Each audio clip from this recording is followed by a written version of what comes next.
She traveled 2,000 miles to marry a stranger, only to discover he'd already chosen someone else. Standing in the dust of a Texas town with nothing but a worn trunk and shattered dreams, Eleanor Whitfield faced her worst nightmare: betrayal, poverty, and public humiliation. But when a weathered cowboy stepped forward and said those 6 words, "Then she's free to choose me," everything changed. This is the story of a woman who lost everything and gained a life worth living. Stay until the end and comment what city you're watching from. I want to see how far Eleanor's story travels. The stagecoach wheels ground to a halt in a cloud of pale dust that hung in the summer air like a shroud. Eleanor Whitfield pressed her gloved hand against the window frame, her fingers trembling despite the oppressive Texas heat that made her Boston-tailored dress cling uncomfortably to her skin. Through the settling dust, she could make out the rough wooden buildings of Haven's Crossing, a town that looked nothing like the charming frontier settlement Thomas Garrett had described in his letters. Those letters. Eleanor's chest tightened as she thought of them, still tucked carefully in her reticule. Months of correspondence, each one more promising than the last. A town on the rise, he'd written. A home waiting for the right woman to make it complete. The words had seemed like a lifeline when she'd read them in her cramped boarding house room.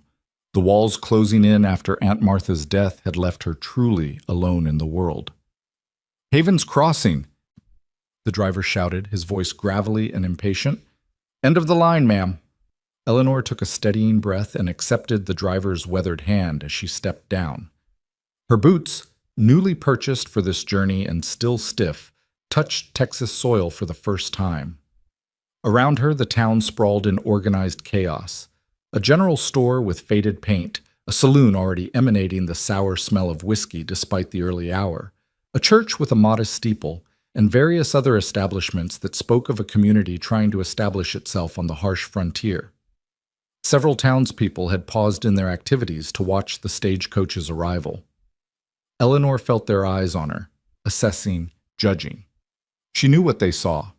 A woman alone, dressed too formally for this rough place, her dark hair pinned in an elaborate style that already felt absurd under the relentless sun. She straightened her spine, refusing to show the anxiety that churned in her stomach. Thomas was supposed to be here. He'd promised in his last letter, the one that had arrived just before she'd sold everything she owned to purchase her ticket west. "I'll be waiting at the coach stop, and we'll go directly to Reverend Stone to make everything proper and right." But Thomas Garrett was nowhere to be seen. "Mrs. Whitfield?" A thin man in a brown suit approached, removing his hat to reveal thinning hair plastered to his scalp with pomade. His smile didn't reach his eyes. "Miss Whitfield," Eleanor corrected automatically, though the word felt bitter. She was supposed to shed that title today, to finally become someone's wife, someone's family. "I'm looking for Mr. Thomas Garrett. He was supposed to meet me." The man's smile faltered, then reformed itself into something that looked almost apologetic. Almost, but not quite. "Yes, well, that's what I've come to discuss with you, Miss Whitfield. My name is Howard Pierce. I'm an associate of Thomas's. Perhaps we should speak somewhere more private." A cold dread began to spread through Eleanor's chest, despite the heat.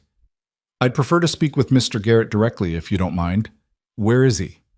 Howard Pierce shifted his weight, glancing around at the gathered onlookers with obvious discomfort.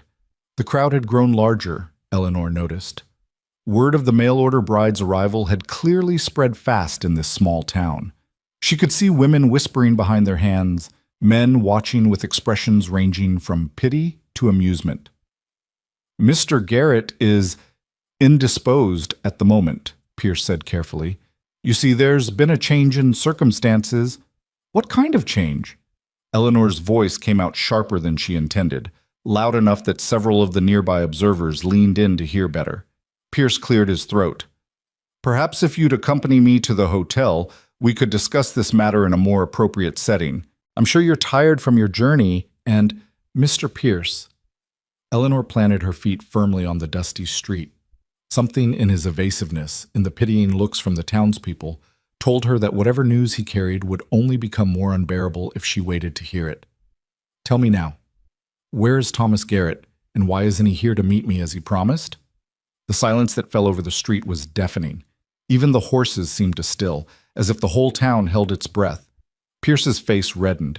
He twisted his hat in his hands, looked once more at the crowd, then seemed to resign himself to public disclosure. Mr. Garrett was married 3 days ago, Miss Whitfield. To that is, to Mrs. Sarah Hendricks. Now, Mrs. Garrett, the wedding took place at the church on Tuesday last. The words hit Eleanor like a physical blow. For a moment, the world seemed to tilt sideways. Married. Thomas Garrett, the man who had written her dozens of letters, who had sent her a photograph she'd studied until she'd memorized every feature, who had promised her a home and a future, had married someone else. That's impossible, she heard herself say, though her voice sounded distant, as if it belonged to someone else.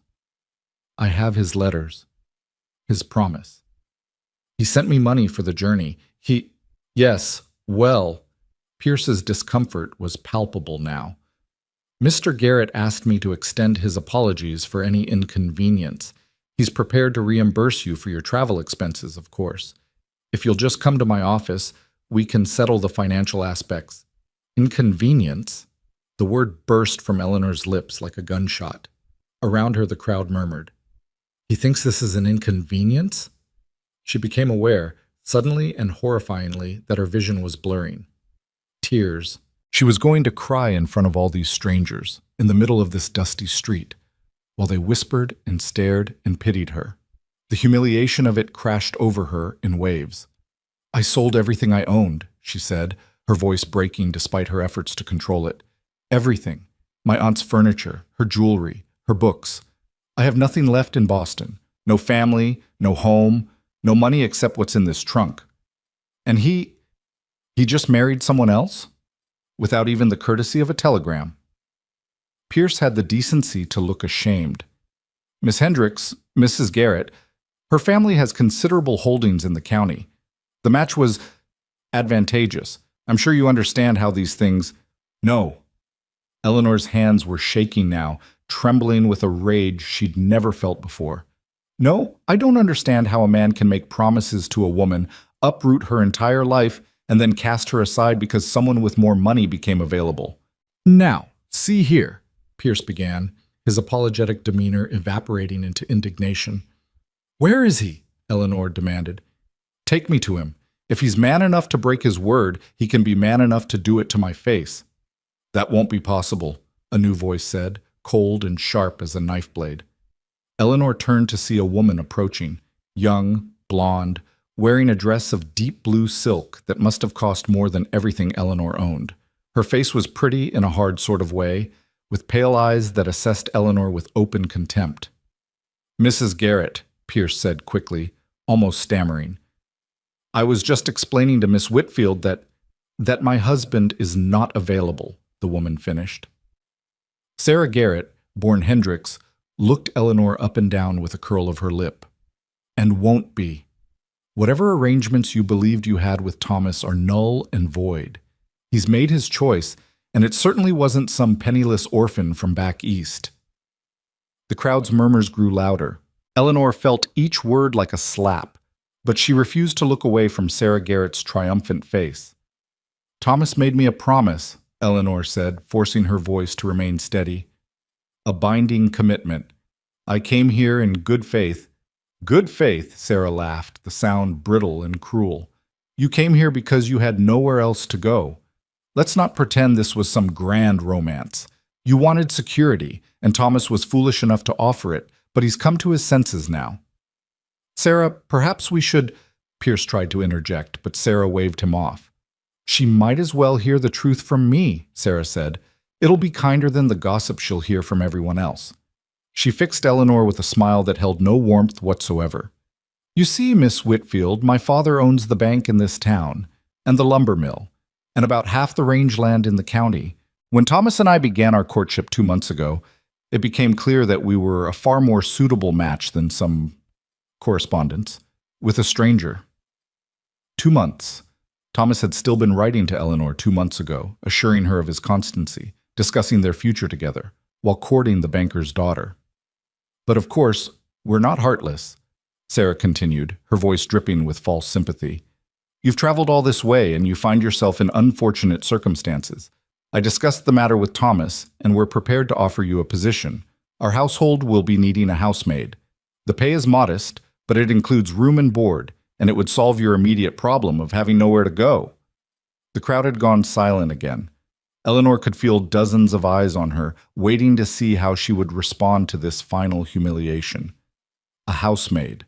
Sarah Garrett was offering her a position as a servant in the home that should have been Eleanor's own. "You want me," Eleanor said slowly, "to work as a maid in your house, to serve you and the man who betrayed me." "Well, when you put it that way, it sounds rather dramatic," Sarah said with a tinkling laugh. "But yes, unless you have some other prospects, perhaps family you could return to." "Oh, but wait, you mentioned you have no one, didn't you? How unfortunate." Eleanor's hands clenched into fists at her sides. Every instinct screamed at her to slap the smug expression off Sarah Garrett's face, to rage and shout, and make these people understand the magnitude of what had been done to her. But she knew with cold certainty that such a display would only confirm what they already thought, that she was desperate, pathetic, beneath their notice. "I see," Eleanor said quietly. "Thank you for your generous offer. I'll need some time to consider it." "Oh, don't take too long," Sarah said airily. "Thomas and I leave for our honeymoon in San Antonio tomorrow, and I'll need to know if I should look for someone else." She smiled again, victorious, and turned to leave. "Mrs. Garrett," Eleanor called out, surprised by the steadiness in her own voice. Sarah paused, looking back over her shoulder. "Tell your husband," Eleanor said clearly, "that he's a coward." Sarah's face flushed red. "How dare you?" "A man of honor would have sent word before I sold everything I owned and traveled across the country. A man of character would have faced me himself instead of sending an associate and his new wife to deliver the news. Whatever else Thomas Garrett may be, he is undoubtedly a coward, and you're welcome to him." With that, Eleanor turned her back on Sarah Garrett's sputtering outrage and the gasping crowd. She walked toward her trunk, which the driver had deposited unceremoniously on the wooden sidewalk. She had no idea where she would go. No plan beyond maintaining her dignity for as long as she could manage it. That was something to see. The voice came from behind her, deep, calm, with the hint of amusement. Eleanor turned to find a man watching her, one shoulder leaning against the post of the general store. He was tall, with sun-darkened skin and dark hair that needed cutting, dressed in worn work clothes and boots that had seen considerable use. A cowboy, she thought, or a rancher. There was something about the way he stood, perfectly still but somehow coiled with potential energy, that suggested a man comfortable with both hard work and harder country. "I'm glad I could provide entertainment," Eleanor said stiffly, turning back to her trunk. "Wasn't talking about entertainment," the man said. "Was talking about courage. That took guts, standing up to Sarah Hendricks Garrett, I should say. Most men in this town don't have the spine to cross her daddy, let alone her directly." Eleanor didn't respond. She couldn't. If she opened her mouth, she was afraid she might cry or scream or both. Instead, she gripped the handle of her trunk, preparing to drag it somewhere. Anywhere away from these staring faces and pitying looks. "You got somewhere to go?" the man asked. "That's none of your concern," Eleanor managed. "Fair enough." There was a pause, and then the sound of boots on wood as he pushed off the post. "But seeing as how the hotel's owned by Sarah's uncle and most of the boarding houses in town rent from her daddy's properties, you might find your options somewhat limited." Eleanor closed her eyes. Of course the Hendricks family would own everything. She was trapped in this godforsaken town with nowhere to go and no money to leave, even if there were anywhere to run to. "Hey," the man's voice was gentler now. "Look at me for a second." Eleanor wasn't sure why she obeyed. Maybe it was the kindness in his tone, so different from Pierce's embarrassed evasion and Sarah's cruelty. Maybe it was simply that she was too exhausted to refuse. She turned and met his eyes. Brown, steady, and surprisingly kind. "Name's Caleb Rowe," he said. "I got a ranch about 5 miles outside town. It's not much, but it's mine. All of it. Not a penny owed to any bank. And I've got a proposal for you, if you're willing to hear it." "If this is some inappropriate," Eleanor began, her spine stiffening. "It's not," Caleb interrupted firmly. It's a job offer, legitimate work, fair pay, and a roof over your head while you figure out what you want to do next. I'm not saying you have to take it. I'm just saying you've got options beyond being Sarah Garrett's housemaid or sleeping in the street. Eleanor studied his face, searching for signs of deception or ulterior motives, but his expression remained open, honest. Around them, the crowd was beginning to disperse now that the immediate drama had passed, though she could still feel eyes on her back. "Why would you help me?" she asked. "You don't know me." Caleb shrugged. "Don't know you," he agreed, "but I know Thomas Garrett, and I know the Hendricks family. And what they did to you isn't right. You came here on a promise, and that promise should have been kept." He glanced toward the church, where Sarah had disappeared. "Besides, anyone who can stand up to Sarah Hendricks the way you just did is someone worth knowing." "I don't need charity," Eleanor said, but her voice lacked conviction. The truth was, she desperately needed exactly that. "Not offering charity," Caleb replied. "Offering work. There's a difference. I need help managing the household side of the ranch, cooking, cleaning, organizing supplies. My housekeeper left 2 months back to live with her daughter in Austin, and I've been managing poorly on my own ever since. You'd be doing me a favor." Eleanor wanted to believe him. She wanted it so badly it hurt. But she'd trusted promises before, beautiful promises written in careful handwriting, and look where that had led her. "I can't pay you much," Caleb continued, as if sensing her hesitation. "But room and board are included, and it would give you time to decide what you want to do. Stay in Havens Crossing, move on to another town, head back east, whatever you choose. No strings attached, Miss Whitfield, just honest work and a safe place to land while you get your bearings." "How do you know my name?" Eleanor asked suddenly. Caleb's mouth quirked in something that might have been a smile. "Small town. Everyone knew Thomas Garrett's mail-order bride was arriving today, been the main topic of gossip for weeks." His expression sobered. "Also been hearing for those same weeks that Thomas was courting Sarah Hendricks. I figured someone should have warned you before you got here, but I guess no one had the courage to interfere with the Hendricks family plans." The bitterness in his voice suggested history there, but Eleanor was too drained to pursue it. She looked down at her trunk, at everything she owned in the world reduced to what could fit in a single container. Then she looked back at Caleb Rowe, this stranger offering her a lifeline when he had no reason to care about her fate. "What's to stop you from being another Thomas Garrett?" she asked quietly. "Making promises you don't intend to keep?" Caleb met her eyes steadily. "Nothing, I suppose. Except my word. And I know that probably doesn't mean much to you right now, given recent circumstances. But I can offer you this. Come out to the ranch, look around, talk to my hands. They'll tell you what kind of man I am. If you don't like what you see or hear, I'll bring you back to town myself and pay for a week at the hotel. A proper hotel in the next town over, not one of the Hendricks properties, while you figure out your next move." It was more than anyone else had offered her, more than she had any right to expect in her current situation.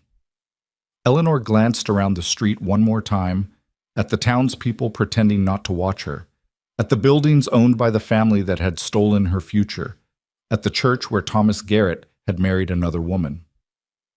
"All right," she said, surprising herself. "I'll come see your ranch, Mr. Rowe, but I'm making no promises beyond that." "Fair enough," Caleb said. He straightened and picked up her trunk as if it weighed nothing. "My wagon's just down the street. We can load up and head out whenever you're ready." "I'm ready now," Eleanor said. She had nothing left to wait for in Havens Crossing. As they walked toward his wagon, a sturdy, well-maintained vehicle hitched to 2 strong horses, Eleanor felt the weight of dozens of stares following her. She kept her head high, her steps measured and deliberate. Let them stare, let them whisper. She'd given them enough entertainment for one day. Caleb loaded her trunk into the wagon bed with ease, then offered his hand to help her up to the seat. His palm was calloused from hard work, his grip firm but careful. Eleanor settled onto the wooden bench, arranging her skirts as best she could. "Miss Whitfield?" Eleanor turned to see Howard Pierce hurrying toward them, his face flushed and anxious. "I really must insist we discuss the financial arrangements," he said, slightly out of breath. "Thomas left money with me for your return journey, and there are papers to sign." "Keep the money," Eleanor said coldly. "Tell Thomas Garrett I want nothing from him. Not his money, not his apologies, and certainly not his wife's charity. But you can't simply, Pierce began. She can, and she did, Caleb interrupted, his voice easy but with an edge of steel beneath it. Ladies made her position clear, Pierce. Might be time to let it go. Pierce's mouth opened and closed like a landed fish. Finally, he seemed to deflate. Very well. But when you find yourself in difficulty, Miss Whitfield, don't say you weren't offered assistance. Caleb clicked his tongue at the horses, and the wagon lurched into motion. Eleanor didn't look back at Howard Pierce or the gathered townspeople. She kept her eyes forward, watching the dusty street of Havens Crossing recede behind them. They rode in silence for several minutes, the town giving way to open country. The landscape was harsh and beautiful in equal measure. Rolling grassland dotted with scrub brush, distant mesas shimmering in the heat, sky so vast and blue it made Eleanor's chest ache. It was nothing like Boston, with its narrow streets and crowded buildings and gray skies. This was a land that didn't care about human concerns that would kill you as easily as sustain you. Thank you, Eleanor said finally, breaking the silence, for what you did back there. Didn't do much, Caleb replied, his eyes on the trail ahead. You gave me a choice, Eleanor said. That's more than anyone else in that town was willing to do. Caleb nodded slowly. Everyone deserves a choice, though I'll admit, I had my own reasons too. Eleanor turned to look at him more directly. What reasons? He was quiet for a moment, as if considering how much to share. The Hendricks family, he said finally. They've been trying to buy my land for 3 years now, made me some generous offers, then some not-so-generous ones. When I kept refusing, they made things difficult, supplies getting lost, hands finding better-paying work elsewhere, subtle suggestions that life would be easier if I just sold out and moved on. And by helping me, you're antagonizing them further, Eleanor realized. Maybe, Caleb said with a slight smile, or maybe I'm just helping someone who needs it. But I'd be lying if I said it didn't give me some satisfaction to offer you something better than working as Sarah Garrett's maid. Eleanor found herself smiling despite everything. You don't like her much, do you? Sarah Hendricks, Garrett, is a bully who's been spoiled by money her whole life, Caleb said bluntly. She once tried to have my best horse seized because I wouldn't sell it to her at the price she wanted. Claimed I'd stolen it, told the sheriff it was hers. Had to prove ownership with 3 different witnesses before they'd leave me alone. He shook his head. She's used to getting what she wants, and she doesn't much care who gets hurt in the process. And Thomas? Eleanor asked, then wondered why she cared. Thomas is a businessman, Caleb said, his tone carefully neutral. Deals in property, mostly. He's not cruel like Sarah, just practical. Too practical, maybe. He sees people as transactions, opportunities. When a better opportunity came along, he took it. He glanced at Eleanor. Doesn't make what he did right. No, Eleanor agreed quietly. It doesn't. They fell silent again, the wagon wheels creaking rhythmically beneath them. Eleanor watched the landscape roll past, feeling oddly disconnected from everything that had happened. It didn't seem real yet. The betrayal, the humiliation, the strange turn of events that had led her to be sitting in a wagon with a man she'd met less than an hour ago, heading toward an unknown future. Can I ask you something? Caleb said. Eleanor nodded. Why'd you agree to come west and marry a stranger in the first place? Woman like you, educated, well-spoken, seems like you could have found opportunities back east. Eleanor considered the question. Would have been easy to give him the simple answer. No family, no money, no choices. But there was something about Caleb's straightforward manner that invited honesty. I was tired of being invisible, she said finally. After my parents died when I was 12, I went to live with my aunt. She was kind but poor, and we got by on the charity of relatives who made sure we knew it was charity. When she died last year, I was 23 years old with no skills except needlework and penmanship, living in a boarding house where the landlady made it clear I was one missed payment away from the street. She paused. Thomas's letters offered me something I'd never had. The chance to be someone's first choice. To build a home and a life that was mine. Or so I thought. He's a damn fool, Caleb said simply. Eleanor laughed, surprised by the sudden rush of warmth in her chest. Well, that's kind of you to say. Not being kind, being truthful. Any man who'd throw away a woman with your courage and spirit for money is a fool, pure and simple. They crested a small rise, and Caleb pulled the wagon to a stop. There, he said, pointing. That's home.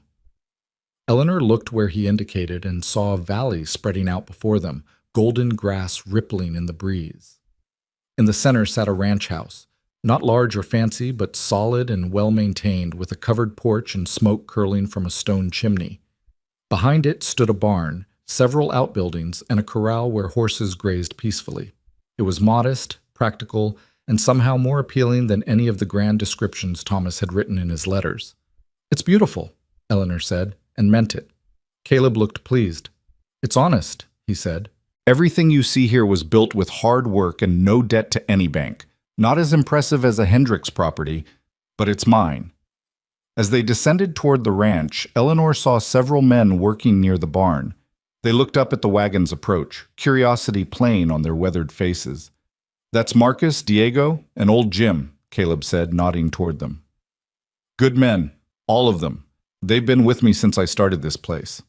He pulled the wagon to a stop near the house, and the three ranch hands approached. They were a varied group. Marcus was tall and lean with sun-bleached hair. Diego was compact and dark with intelligent eyes, and old Jim, despite his name, looked more weathered than elderly. Boys, Caleb said, jumping down from the wagon. This is Miss Eleanor Whitfield. She might be staying on to manage the house for us if she decides we're respectable enough. He helped Eleanor down, and she felt three pairs of eyes assessing her with frank curiosity. You're the mail-order bride, Marcus said, then immediately looked embarrassed. Sorry, ma'am. That was rude. It's all right, Eleanor said. I was, yes. Though it seems that position is no longer available. Heard about that, Diego said, his expression darkening. Garrett's a snake, begging your pardon. No pardon needed for the truth, Eleanor replied, earning a grin from Diego. Caleb's a good man, ma'am, old Jim spoke up, his voice gravelly but warm. Pays fair, treats us right. You'll be safe here. I appreciate that, Eleanor said, touched by their immediate defense of their employer. Caleb showed her into the house, which proved to be as honest as the exterior. The main room served as both kitchen and living area, with a large fireplace, a sturdy table, and comfortable but worn furniture. Everything was clean but dusty, the space of a man trying and failing to manage a household on his own. 2 bedrooms upstairs, Caleb explained. Mine's the one on the left. The other's empty. Was my housekeeper's. You'd have that space to yourself with a lock on the door. He said it matter-of-factly, but Eleanor understood the significance of the detail. He was making it clear that her privacy would be respected, that she would be safe. And the work? Eleanor asked, running her finger along the dusty table. Cooking, mostly, Caleb said. I can manage simple meals, but nothing close to proper.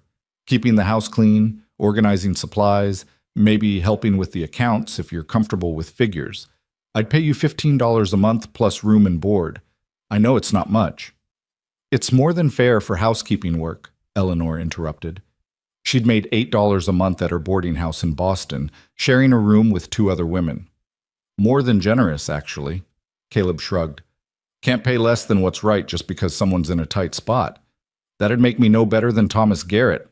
Eleanor walked slowly around the room, taking in the rough-hewn wooden walls, the simple but solid construction, the windows that looked out over the valley.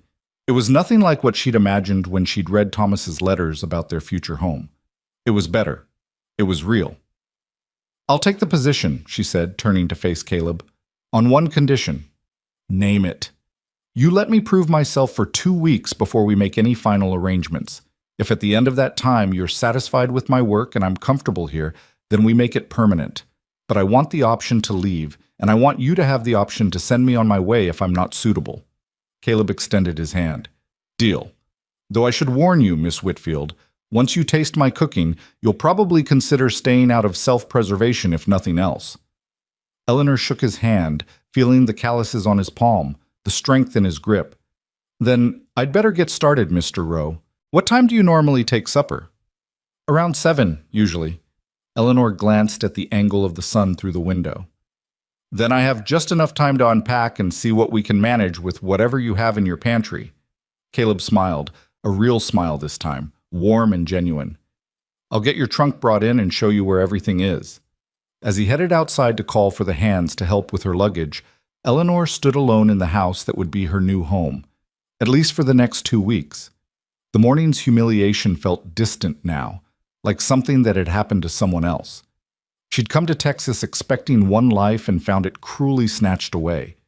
But perhaps, just perhaps, she'd found something better instead. Something honest, something earned, something chosen. She rolled up her sleeves and surveyed the dusty kitchen with fresh eyes. There was work to be done, and Eleanor Whitfield had never been afraid of hard work. It was time to build a new life, one choice at a time. Eleanor's first evening at the ranch passed in a blur of activity that left her exhausted but oddly satisfied. The pantry, as she'd suspected, was a bachelor's nightmare. Canned beans, hardtack, coffee, and a suspicious-looking slab of salt pork that might have been there since the previous housekeeper's departure. She'd managed to cobble together something resembling a meal from what was available, and the look of genuine appreciation on Caleb's face when he'd taken his first bite had warmed something in her chest she'd thought frozen by the day's betrayal. Now 3 days later, Eleanor stood at the kitchen counter kneading bread dough with a rhythm that was becoming familiar. Through the window, she could see Marcus and Diego working with a young horse in the corral, their patient movements a dance of trust and training. The morning sun cast long shadows across the valley, and the air that drifted through the open window carried the scent of sage and distant rain. "Smells like heaven in here." Eleanor turned to find Caleb in the doorway, hat in hand, dust coating his shirt and pants. He looked tired. He'd been up before dawn checking fence lines in the north pasture, but his smile was genuine. "Bread should be ready by noon," Eleanor said, wiping flour from her hands. "There's coffee still hot if you want some." "I always want coffee," Caleb replied, crossing to the stove. He poured himself a cup from the battered pot, then leaned against the counter, watching her work. "You settling in all right?" Eleanor considered the question as she shaped the dough into loaves. Was she settling in? She'd spent the past 3 nights lying awake in the small bedroom upstairs, her mind cycling through everything that had happened. The betrayal still stung, sharp and immediate, when she let herself think about it. But here, in the rhythm of work and the quiet comfort of this house, she was beginning to find something she hadn't expected: peace. "I think so," she said finally. "It's different than I expected. Different good or different bad. Just different." Eleanor placed the loaves in their pans and covered them with a cloth. "I expected to be planning a wedding, setting up a household with a husband. Instead, I'm being paid to cook and clean for a stranger who showed me more kindness in 5 minutes than my intended did in 6 months of correspondence." Caleb took a long drink of his coffee. "Not sure I qualify as a stranger anymore. You've seen me at my worst these past 3 mornings, unshaven, half asleep, and cranky before coffee." Eleanor laughed despite herself. "That's true. You're rather bearish before your first cup." "I've been called worse." He set down his cup and met her eyes. "But seriously, Eleanor, and I hope you don't mind my using your given name, seeing as we're living under the same roof. If this isn't working for you, if you need something different, you only have to say so." The sincerity in his voice touched her. "It's working," she said softly. "Better than I expected, actually. Your ranch hands treat me with respect, the work is honest, and you've been nothing but honorable in your dealings with me." She paused. "I suppose I'm waiting for the other shoe to drop."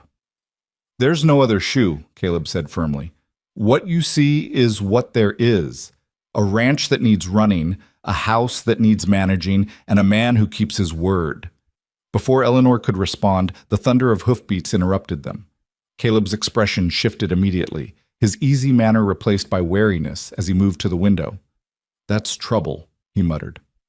Eleanor joined him at the window and saw 3 riders approaching at speed. Even from a distance, she could see the quality of their horses, the expensive cut of their clothes. They weren't working men. "Hendricks' family?" she asked. "Worse. That's Robert Hendricks himself, Sarah's father, and those are his lawyers." Caleb's jaw tightened. "Stay inside, Eleanor. This won't be pleasant." But Eleanor had spent 3 days thinking about the injustice that had brought her to this ranch, and something stubborn in her refused to hide. "This is about me, isn't it? About you helping me?" Probably. Caleb reached for his gun belt, which hung by the door. Hendricks doesn't like when people cross his family. Then I should be there. Eleanor, Mr. Rowe. She used his formal name deliberately, her chin lifting. I'm not a coward, and I won't hide while you face consequences for your kindness to me. For a moment she thought he might argue. Then something shifted in his expression, respect perhaps, or recognition of her determination. All right, he said, but let me do the talking.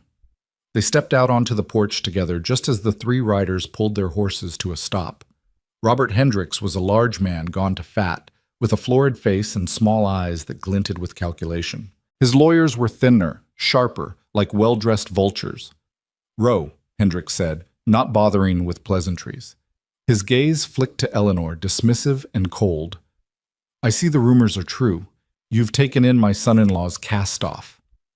Eleanor felt Caleb tense beside her, but his voice remained level. Miss Whitfield is my housekeeper. What she is to Thomas Garrett is no concern of mine or yours. Everything in this county is my concern, Hendricks replied, and I don't appreciate you interfering in family business. Didn't realize abandoning a woman in the street qualified as family business, Caleb said. One of the lawyers leaned forward in his saddle. Mr. Garrett fulfilled his legal obligations by offering reimbursement for travel expenses. Miss Whitfield's refusal of that offer absolved him of further responsibility. Legal obligations, Eleanor spoke up, her voice sharp. What about moral ones? What about the promises made in 6 months of letters? Hendricks looked at her as if she were a particularly annoying insect. Young woman, you came west hoping to trap my son-in-law into marriage. When he wisely chose a woman of quality and standing instead, you rejected fair compensation and chose to make a spectacle of yourself. That's not my family's fault. A spectacle? Eleanor's hands clenched at her sides. I stood in the street and was told the man who summoned me across the country had married someone else. Forgive me if I didn't gracefully accept being discarded like yesterday's newspaper. Eleanor, Caleb said quietly, a warning in his tone. But Hendricks was smiling now, a cold expression that made Eleanor's skin crawl. You've got spirit, I'll give you that. Wasted on housekeeping, really. My daughter mentioned she'd offered you a position. The offer still stands, with better wages than whatever Rowe here can afford. He gestured dismissively at the ranch. This place will be mine within the year anyway. Might as well start working for me now. This place will never be yours, Caleb said, his voice deadly quiet. Oh? Hendricks' smile widened. You having trouble with your water rights, Rowe? I heard the creek's been running low. Real shame if you couldn't water your herd come summer. Might have to sell, wouldn't you? And I'm prepared to offer, what did we calculate, gentlemen, 40% of actual value? Generous, given your circumstances. My water rights are legal and recorded, Caleb said. You can't touch them. Can I? Hendricks glanced at his lawyers. Funny thing about property law in Texas. So complicated.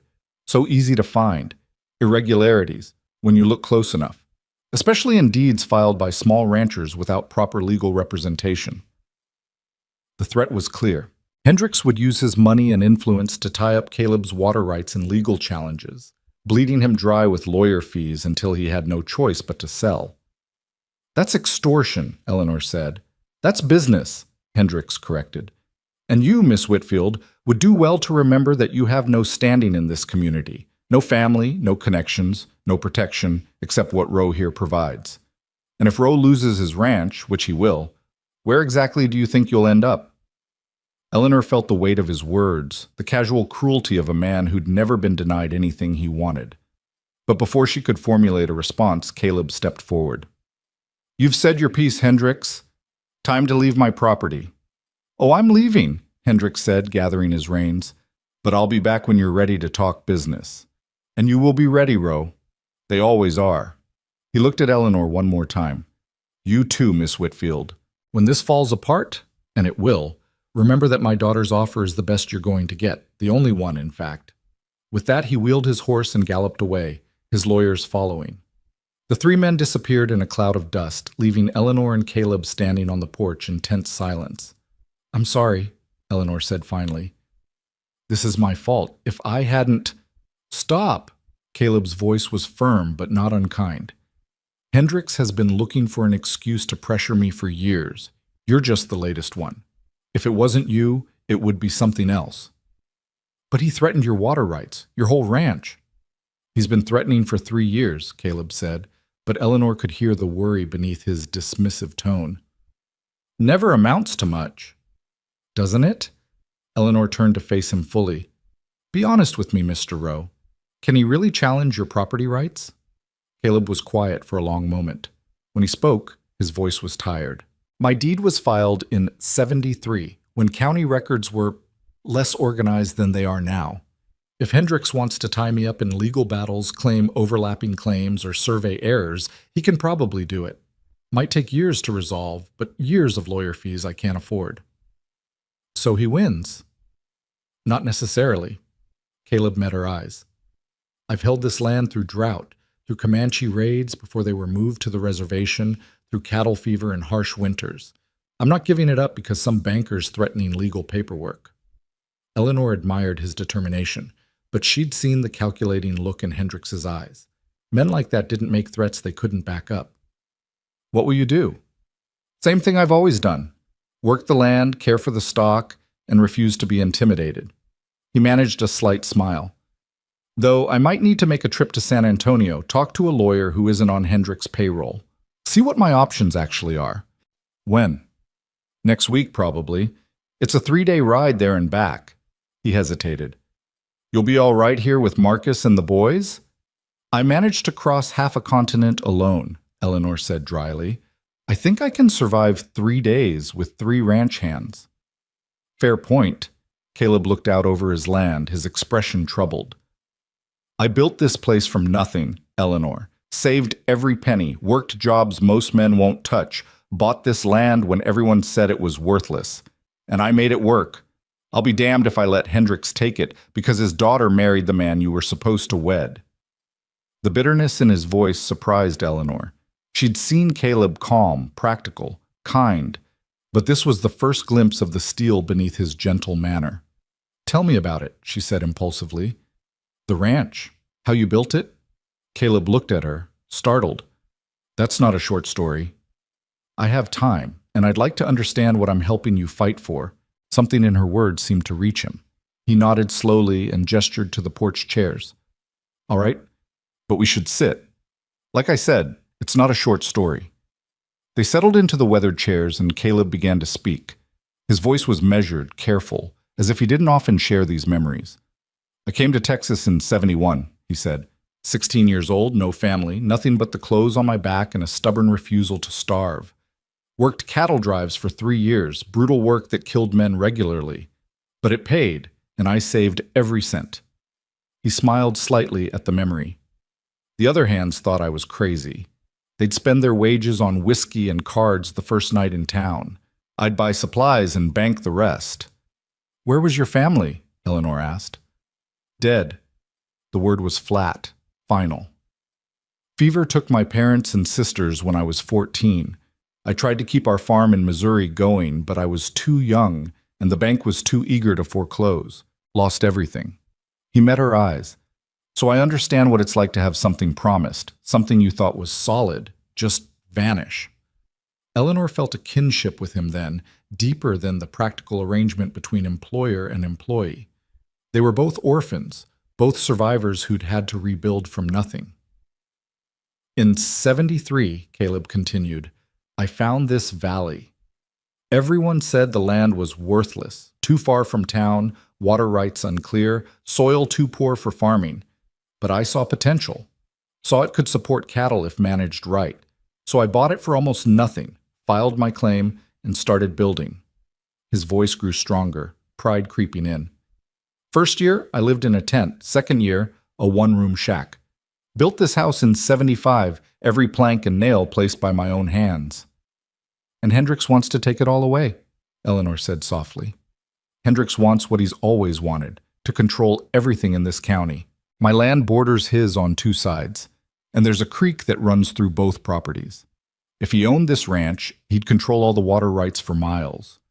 Caleb's jaw tightened. But it's more than that. It's the principle. He can't stand that a nobody cowboy built something successful without his permission or his money. Eleanor understood that kind of pride, that resentment of self-made success.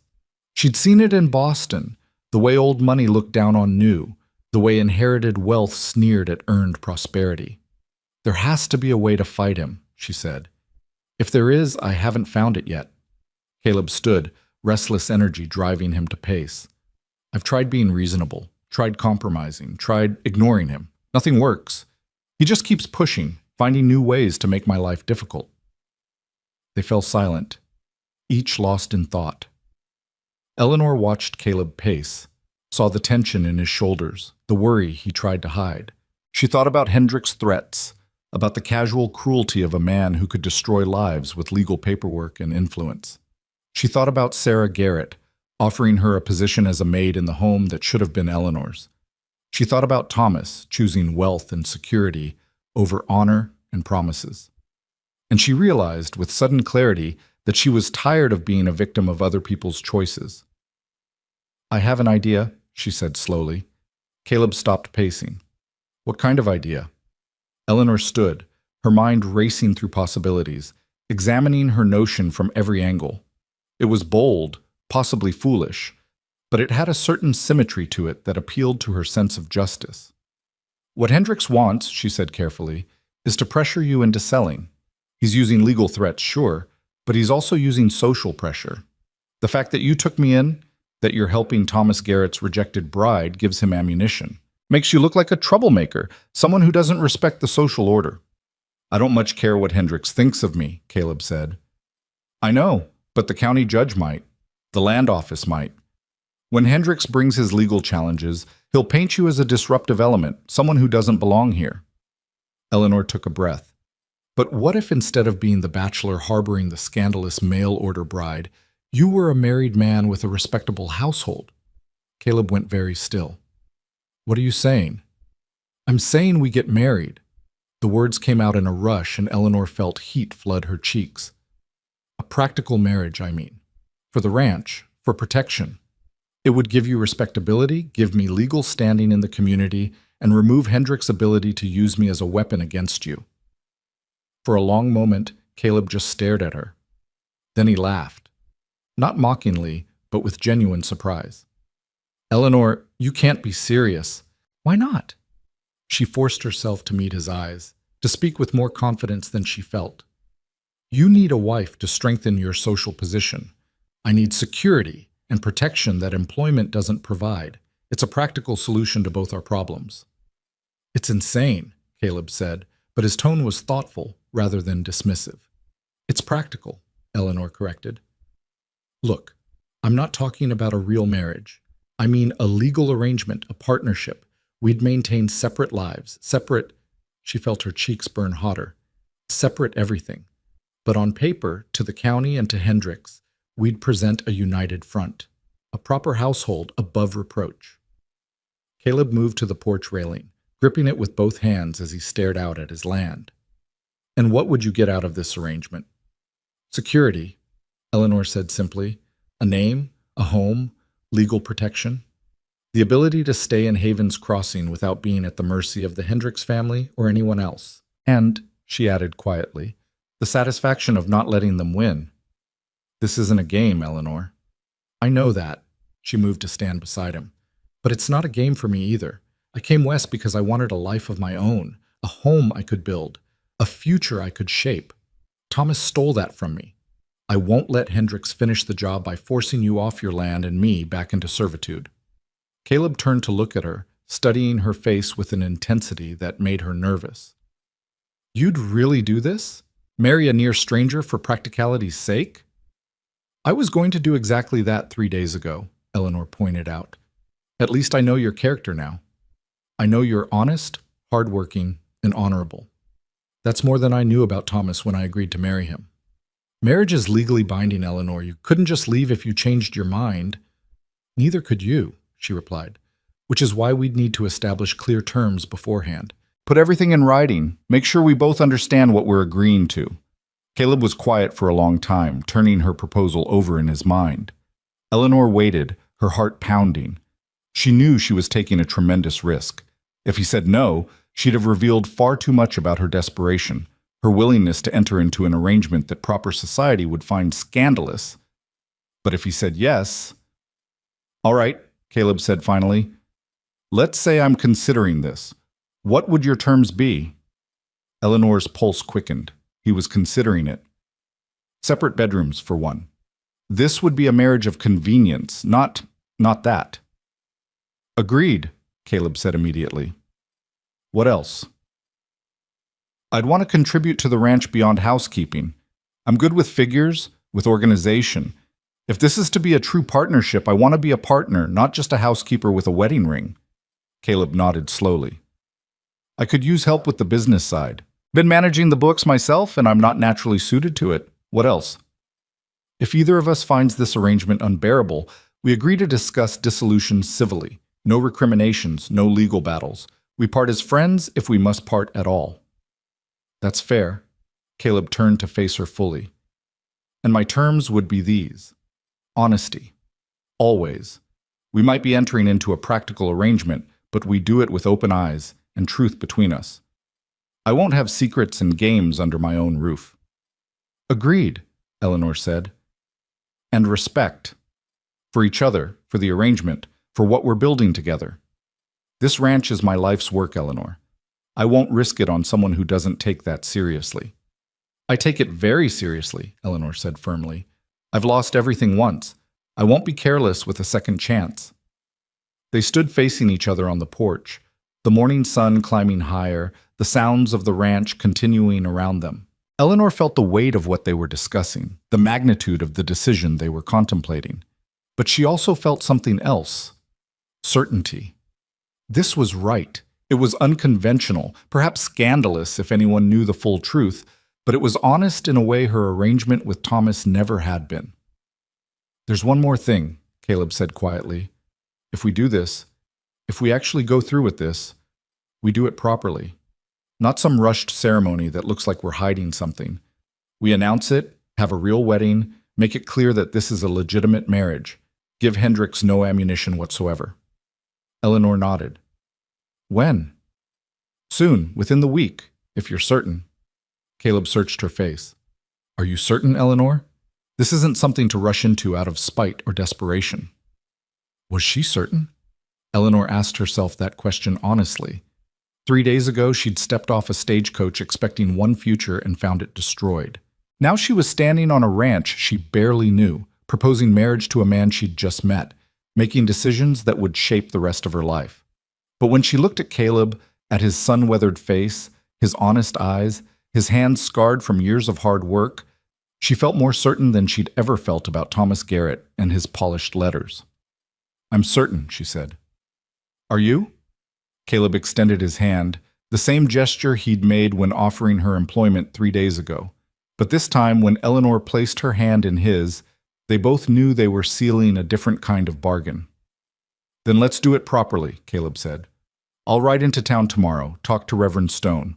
We'll have the wedding Saturday." "That's 3 days away," Eleanor said, feeling suddenly breathless. "Is that too soon?" "No." Eleanor squeezed his hand, surprising herself. "No, it's perfect. Let's not give ourselves time to reconsider." Caleb smiled then, a real smile that reached his eyes. "You're something else, Eleanor Whitfield. I have a feeling my quiet ranch life is about to get a lot more interesting." "Is that a complaint?" "Not at all." He released her hand, though Eleanor noticed he did so reluctantly. "It's actually a relief. I was starting to think I'd grow old alone out here." "Well," Eleanor said, managing a smile of her own despite the nervous flutter in her stomach, "you'll certainly have company now, for better or worse." "That's what the vows say, isn't it?" Caleb turned back toward the house. "Come on. If we're doing this, we should tell the hands. They deserve to know what they're getting into." As they walked back inside, Eleanor felt the strangest sensation. Not quite happiness, not yet, but something close to hope. She'd come to Texas seeking security through marriage to a stranger. She'd been betrayed, humiliated, left with nothing. And now, barely 3 days later, she was about to marry a different stranger on entirely different terms. It should have terrified her. Instead, for the first time since stepping off that stagecoach, Eleanor Whitfield felt like she was finally taking control of her own destiny. Whatever happened next, it would be her choice, her decision, her life to build or ruin as she saw fit. And that, she realized, was worth any risk. The ranch hands took the news with varying degrees of surprise. Marcus dropped the horseshoe he'd been examining, Diego let out a low whistle, and old Jim simply nodded, as if he'd been expecting something like this all along. "Well, I'll be damned," Marcus said, recovering first. "Begging your pardon, Miss Whitfield, but that's about the last thing I expected to hear this morning."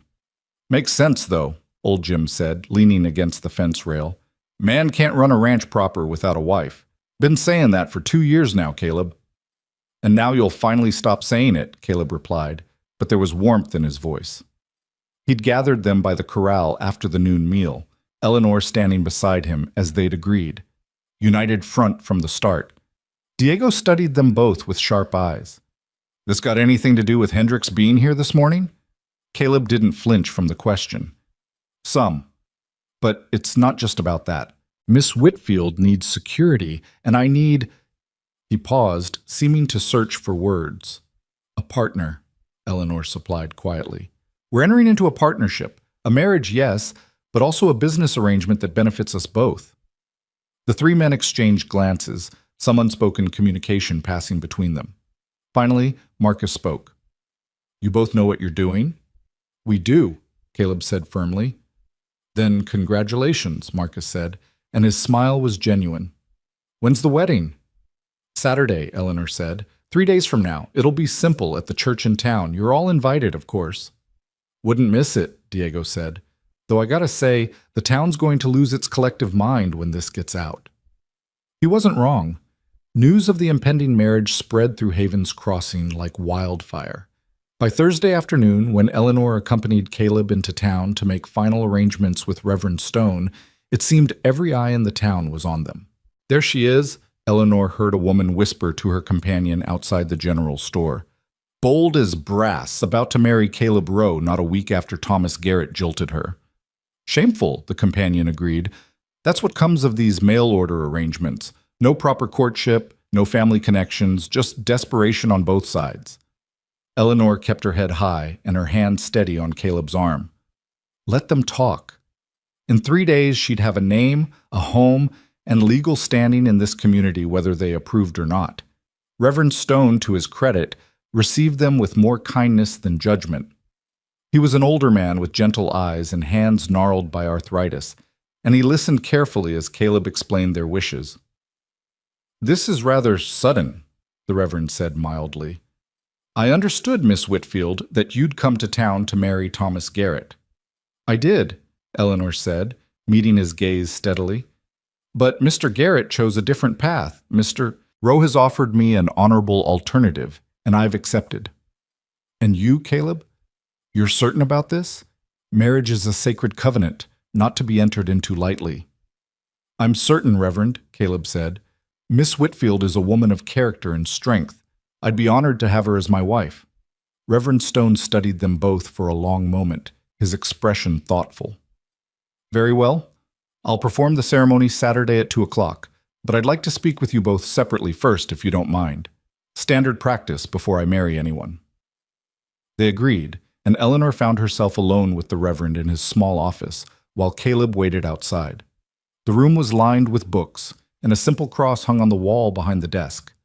"Miss Whitfield," Reverend Stone said gently, "I want to be certain you're not acting out of desperation or coercion. The situation with Thomas Garrett was regrettable, but rushing into another marriage—" "I'm not being coerced," Eleanor interrupted firmly. "And yes, I'm aware this looks desperate to the outside world. But Reverend Stone, I crossed half a continent to marry a stranger based on letters and promises. At least with Mr. Rowe, I know his character. I've seen how he treats his workers, how he maintains his home, how he keeps his word. That's more than I can say about the man I was originally supposed to marry." The Reverend's expression softened. "You've thought this through, then?" "I have. I know it's unconventional. I know people will talk, but I'm tired of being at the mercy of other people's decisions about my life. This is my choice, made with clear eyes and full understanding." "And you believe Caleb will treat you well?" Eleanor thought of Caleb's steady presence, his quiet strength. the way he'd stepped forward when everyone else had turned away. "I do," she said, and realized she meant it completely. When it was Caleb's turn, Eleanor waited in the church sanctuary, studying the simple wooden pews and plain glass windows. She could hear the murmur of voices from the office, but not the words. After about 15 minutes, Caleb emerged, Reverend Stone behind him. "Saturday at 2, the Reverend confirmed. "I'll see you both then, and Miss Whitfield, I hope you'll find happiness here in Havens Crossing, regardless of how you arrived." It was a small kindness, but Eleanor felt tears prick her eyes. "Thank you, Reverend." As they left the church, they nearly collided with Sarah Garrett on the steps. She was dressed in an elaborate green dress, her blonde hair perfectly arranged, and her expression was pure venom. "So the rumors are true," Sarah said, blocking their path. "The desperate mail-order bride is marrying the stubborn rancher. How touching."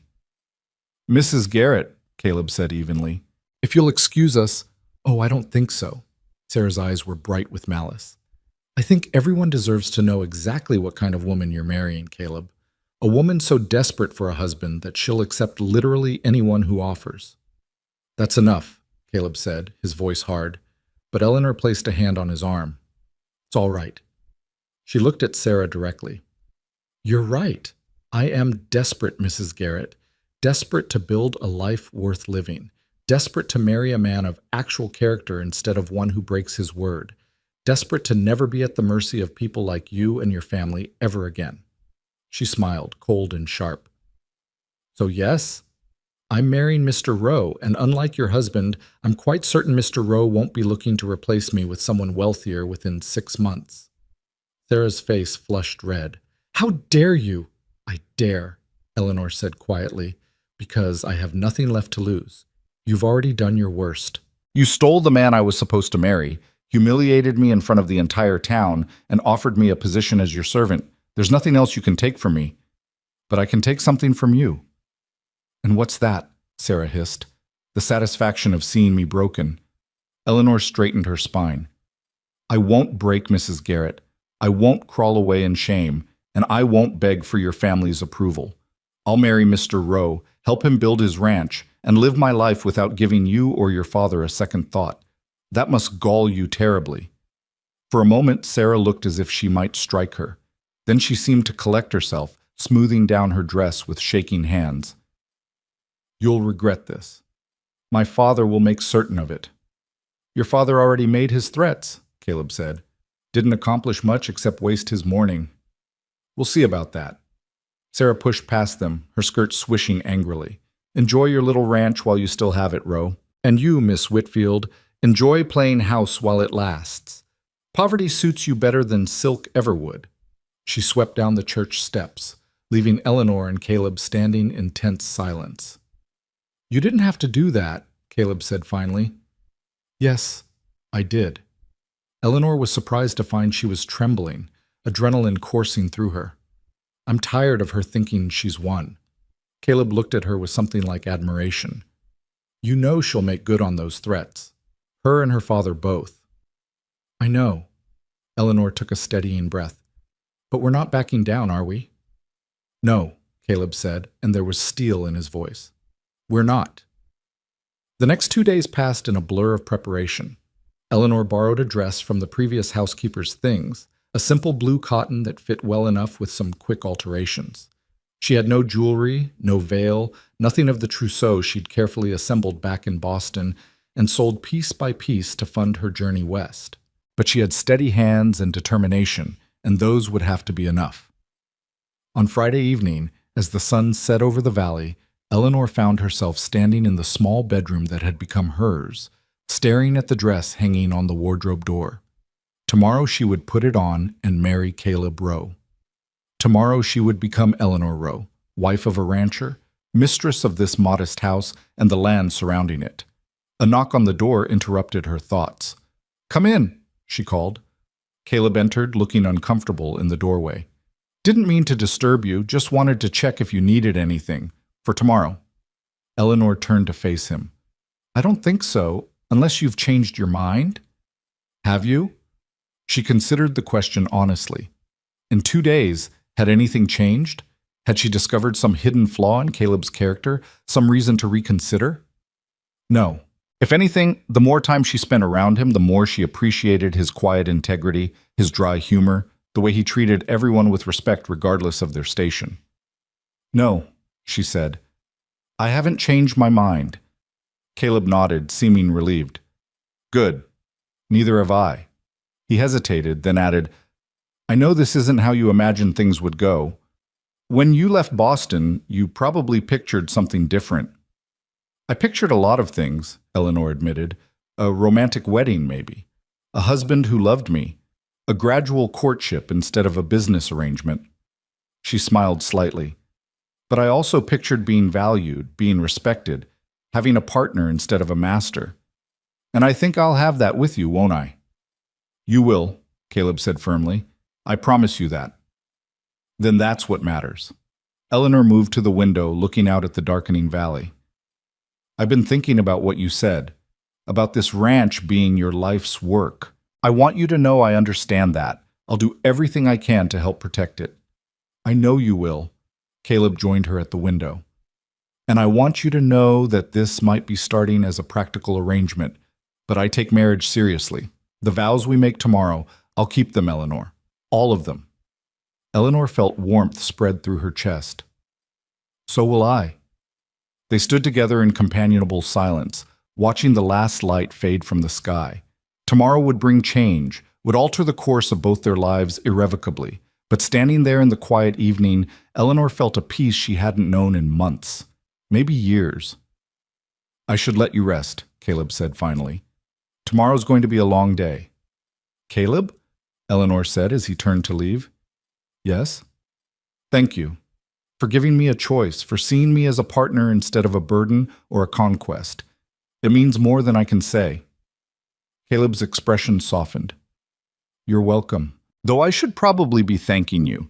You're saving this ranch as much as I'm offering you security. Maybe more.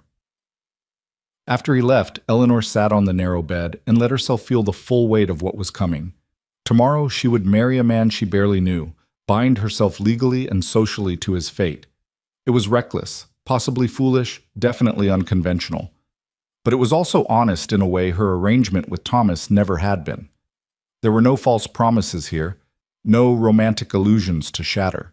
Just two people making a practical choice with clear eyes and open terms.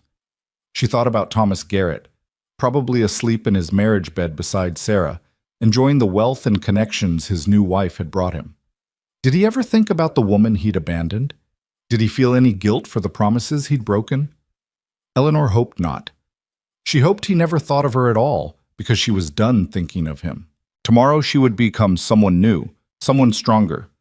Mrs. Caleb Rowe, partner in a working ranch, a woman who'd turned betrayal into opportunity. Sleep came slowly that night, but when it came, Eleanor's dreams were of golden valleys and honest work, of calloused hands and steady eyes, of a future she was choosing for herself. Saturday morning dawned clear and bright, the Texas sky a brilliant blue that seemed to stretch forever. Eleanor woke early, her heart pounding with a mixture of nervousness and anticipation. She dressed carefully in the blue cotton dress, braided her dark hair and wound it into a simple coronet. No veil, no flowers, no elaborate preparations. Just a woman ready to make a practical choice with dignity. When she came downstairs, she found the ranch hands already dressed in their best clothes, which for cowboys meant clean shirts and pants without holes, hats brushed free of dust. You look real pretty, Miss Whitfield, Marcus said, his ears turning red. Thank you, Marcus. You all clean up rather well yourselves. Diego grinned. We figured the boss would want us presentable for his wedding day. Where is Caleb? Eleanor asked. Already headed to town, old Jim said.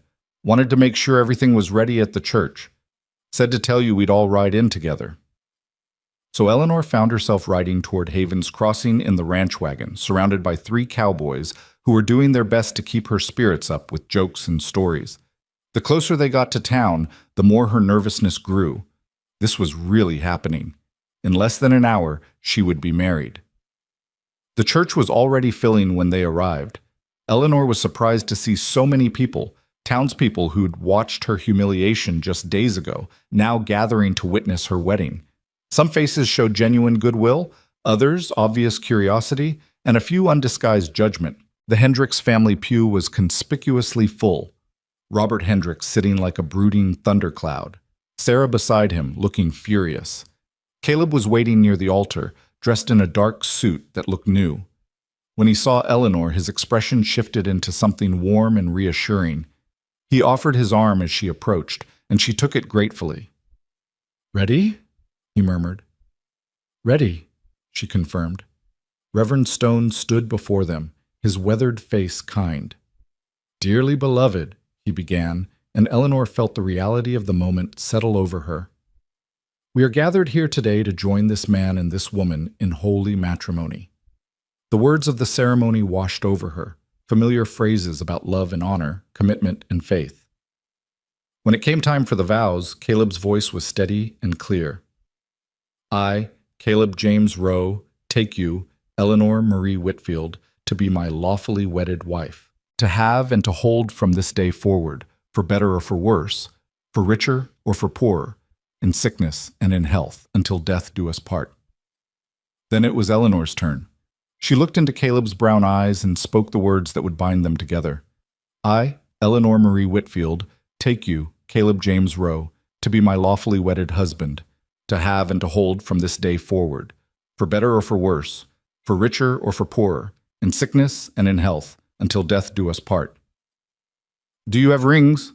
Reverend Stone asked. Caleb produced a simple gold band from his pocket. "I had this made in town," he said quietly, slipping it onto Eleanor's finger. It fit perfectly, warm against her skin.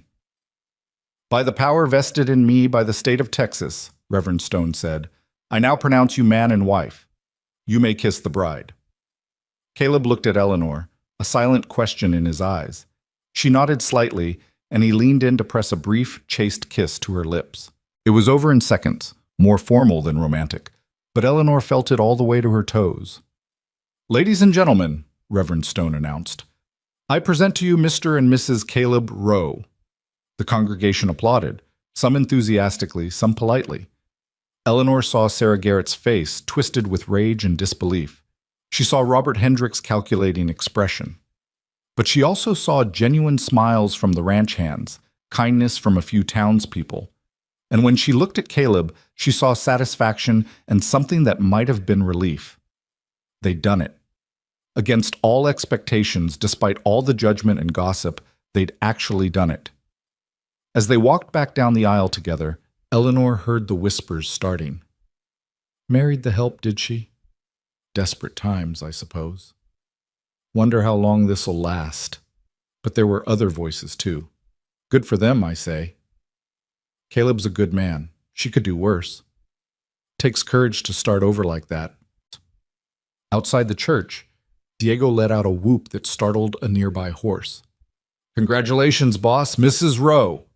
The name sent a thrill through Eleanor. Mrs. Rowe. She was Mrs. Rowe now. She had a name, a place, a legal standing. No one could dismiss her as the rejected mail-order bride anymore.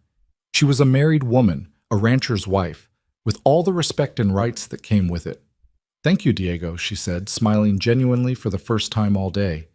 Several townspeople approached to offer congratulations, their words ranging from warmly sincere to stiffly formal. Eleanor accepted them all with grace, Caleb steady and supportive beside her. Then the Hendricks family approached, and the air seemed to chill. "Congratulations, Rowe," Robert Hendricks said, his voice dripping with false pleasantry. "You've certainly moved quickly." "When something's right, no point in waiting," Caleb replied evenly. Hendricks' eyes shifted to Eleanor. "And you, Mrs. Rowe. From mail-order bride to ranch wife in less than a week. Quite a remarkable transformation." "Circumstances change," Eleanor said, keeping her voice steady. "I'm simply adapting to them." "Indeed." Hendricks' smile was cold. "I hope you'll both be very happy, for however long it lasts." The threat was clear in his tone. He still intended to pursue his legal challenges, still planned to take Caleb's ranch by any means necessary. But before either of them could respond, Sarah pushed forward, her face flushed with anger. "You think you've won something," she hissed at Eleanor. "You think marrying him changes anything, but you're still nothing, Eleanor. A nobody from nowhere, playing at being a lady." "Sarah," her father said warningly, but Sarah was beyond caution. "Thomas was right to choose me over you. Everyone knows it. You're just a desperate woman who trapped a desperate man, and when this falls apart—" "Mrs. Garrett," Caleb said, his voice like ice, "you will not speak to my wife that way." The words fell into sudden silence. Around them, the crowd had gone quiet, everyone listening to the confrontation. Sarah's eyes widened, then narrowed. "Your wife," she repeated mockingly. "How noble, defending her honor. But everyone here knows the truth. This isn't a real marriage. It's a desperate arrangement between two people with no other options." "You're wrong," Eleanor said quietly, and was surprised to realize she meant it. "This is more real than many marriages I've seen. It's built on honesty, respect, and genuine partnership, not social climbing or financial gain." She looked Sarah directly in the eyes. "I pity you, Mrs. Garrett. You may have gotten the husband with the most money, but I got the one with actual character, and I think we both know which is worth more." For a moment, Sarah looked as if she'd been slapped. Then she whirled and stalked away, her family following. Robert Hendricks paused just long enough to say, "You'll regret this, Ro. Both of you." As they disappeared into their expensive carriage, the crowd began to disperse, buzzing with gossip. Eleanor felt suddenly exhausted, drained by the confrontation and the weight of the day. "Come on," Caleb said gently. "Let's go home." Home. The word resonated in Eleanor's chest. She had a home now, a real one, not a boarding house room or a relative's charity, a home she would help build and protect. The ride back to the ranch was quiet but comfortable. The ranch hands rode ahead, giving Eleanor and Caleb space in the wagon. As they crested the rise and the valley came into view, golden in the afternoon sun, Eleanor felt something shift inside her. "What are you thinking?" Caleb asked. Eleanor looked at the ranch, her ranch now, as much as his, and then at the man beside her, her husband. It still felt strange to think that word, but not wrong. Never wrong. "I'm thinking," she said slowly, "that I came to Texas expecting one kind of future and found something completely different. And I'm thinking that maybe, just maybe, this is better." Caleb smiled, reaching over to briefly squeeze her hand. "Maybe it is," he agreed. "Guess we'll find out together." As they descended toward the ranch house, Eleanor thought about the vows they'd spoken. For better or worse. For richer or poorer. Until death do us part. She'd said them before a room full of skeptics and enemies, meant them despite knowing they'd been spoken for practical rather than romantic reasons. But looking at the valley spreading before her, at the home she would now share with an honest man who'd given her choice and dignity when she had neither, Eleanor Rowe realized something important. Sometimes the best love stories didn't start with passion or romance. Sometimes they started with respect, with partnership, with two people choosing to stand together against a harsh world. And sometimes that was enough to build something that would last a lifetime. The first month of marriage passed in a rhythm that surprised Eleanor with its ease. She'd expected awkwardness, tension, perhaps even regret. Instead, she found herself settling into partnership with Caleb as naturally as if they'd known each other for years rather than weeks. Their arrangement worked because they'd both been honest about expectations from the start. Caleb kept to his room, Eleanor to hers. They worked together during the day, Eleanor managing the household and increasingly the ranch's finances, Caleb handling the livestock and land. In the evenings, they'd sit on the porch after supper, talking about the day's work, making plans, sometimes just sitting in comfortable silence while the sun set over the valley. It was during one of these evening conversations, about 6 weeks after the wedding, that Eleanor first noticed the change in how she felt when Caleb smiled at her. "You've done something remarkable with the books," he was saying, reviewing the ledger she'd reorganized. "I can actually understand where the money's going now. And these projections, Eleanor, if you're right about the cattle prices next spring, we could actually turn a real profit." "It's just basic accounting," Eleanor said, but she felt warmth at his praise. "The previous system was chaotic. I simply brought order to it." Simply, Caleb repeated with a laugh. You've probably saved me from financial disaster. I had no idea how much I was losing to poor record keeping. He looked up from the ledger, his brown eyes warm with gratitude and something else Eleanor couldn't quite name. I don't say it enough, but I'm grateful you're here, that you took a chance on this arrangement. Eleanor felt her heart skip in a way that had nothing to do with gratitude or practical partnership. She'd been noticing small things lately, the way Caleb's face lit up when he saw her in the morning, how his hand would linger when he helped her down from the wagon, the protective way he positioned himself between her and any potential threat. And her own reactions were becoming harder to ignore, the flutter in her stomach when he smiled, the way she found herself watching him work, the strange disappointment she felt each night when he bid her goodnight and retreated to his separate bedroom. This wasn't supposed to happen. This was a practical arrangement, a marriage of convenience. Feelings weren't part of the agreement, but hearts, Eleanor was learning, didn't much care about agreements. I'm grateful too, she said softly. More than you know. Their eyes met and held, and for a moment Eleanor thought Caleb might say something more. But then Diego's voice called out from the barn, something about a horse throwing a shoe, and the moment passed.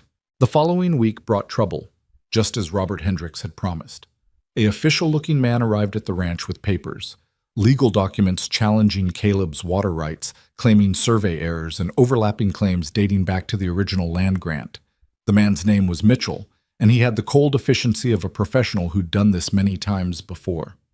Mr. Rowe, Mitchell said, standing stiffly in the ranch house parlor, my clients have identified several irregularities in your property deed.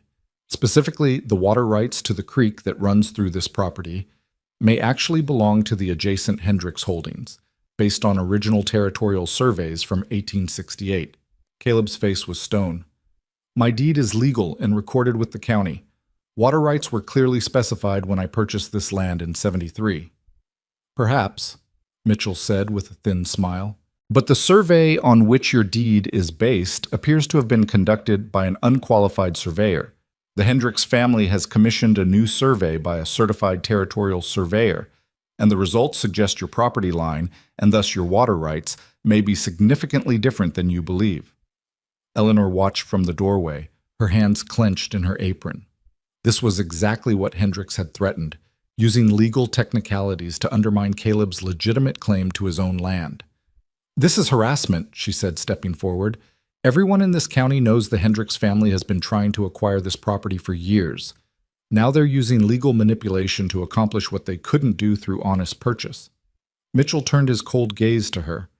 Mrs. Rowe, I presume. I deal in law, not conjecture. The survey results are a matter of public record.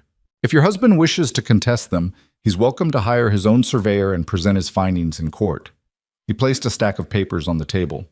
In the meantime, these documents outline the legal proceedings. The preliminary hearing is scheduled for 6 weeks from today in the county courthouse. I suggest you retain counsel. After Mitchell left, Eleanor found Caleb standing on the porch, staring out at the creek that ran through his property, the water source that made the ranch viable, that kept his cattle alive through the brutal Texas summers. How much will a lawyer cost? Eleanor asked quietly. More than we have. Caleb's voice was flat. And more than we'll have even after selling the cattle in spring. Mitchell's right about one thing. If I want to fight this, I need my own surveyor, my own expert witnesses. That's hundreds of dollars we don't have. Then we'll find it. Eleanor moved to stand beside him. We'll cut expenses, sell something, borrow if we have to. Borrow from who? Caleb turned to face her, and she saw the exhaustion in his eyes. The only bank in town is owned by Robert Hendricks. No one else in this county would risk his displeasure by lending to me. Then we go to the next county, to San Antonio if necessary. Eleanor, Caleb's voice was gentle but firm. I appreciate your faith, but you need to understand what we're up against. Hendricks has unlimited resources, political connections, and he's willing to tie this up in courts for years if necessary. Even if I could afford to fight this one challenge, he'll just find another, and another, until I'm bled dry and forced to sell. So you're just going to give up? Eleanor heard the anger in her own voice. Let him steal what you've built. I don't know what I'm going to do, Caleb admitted, but I'm trying to be realistic. This ranch was everything to me, but now he looked at her, something vulnerable in his expression. I have to think about you too, about what's best for both of us. Maybe it's smarter to take whatever Hendrix is willing to pay, move somewhere else, start over. No. The word came out fierce. No, we don't run. We don't give him the satisfaction. Even if fighting means losing everything? We already had nothing, Eleanor reminded him. 6 weeks ago, I was standing in the street with a single trunk and no prospects. You were facing the same threats you're facing now. We took a risk then, and it worked. We can take another risk now. Caleb studied her face, searching. Why does this matter so much to you? This is my ranch, my fight. You could walk away. This is our ranch, Eleanor interrupted. Our fight. I'm your wife, Caleb, your partner. Remember? She took a breath, steadying herself. And it matters because I've learned something these past weeks. I've learned that running from bullies only encourages them. That giving up when things get hard means you'll always be at someone else's mercy. I won't live that way anymore. And I won't watch you lose everything you've built without fighting for it.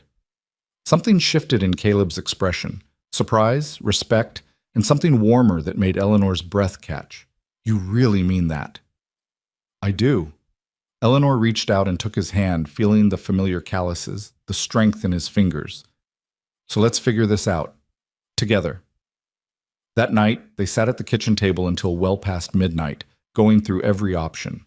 The ranch's finances were spread before them, Eleanor's carefully organized ledgers showing exactly what they had and what they owed. If we sell the young stock now, we'd have enough for a surveyor, Eleanor said, making calculations.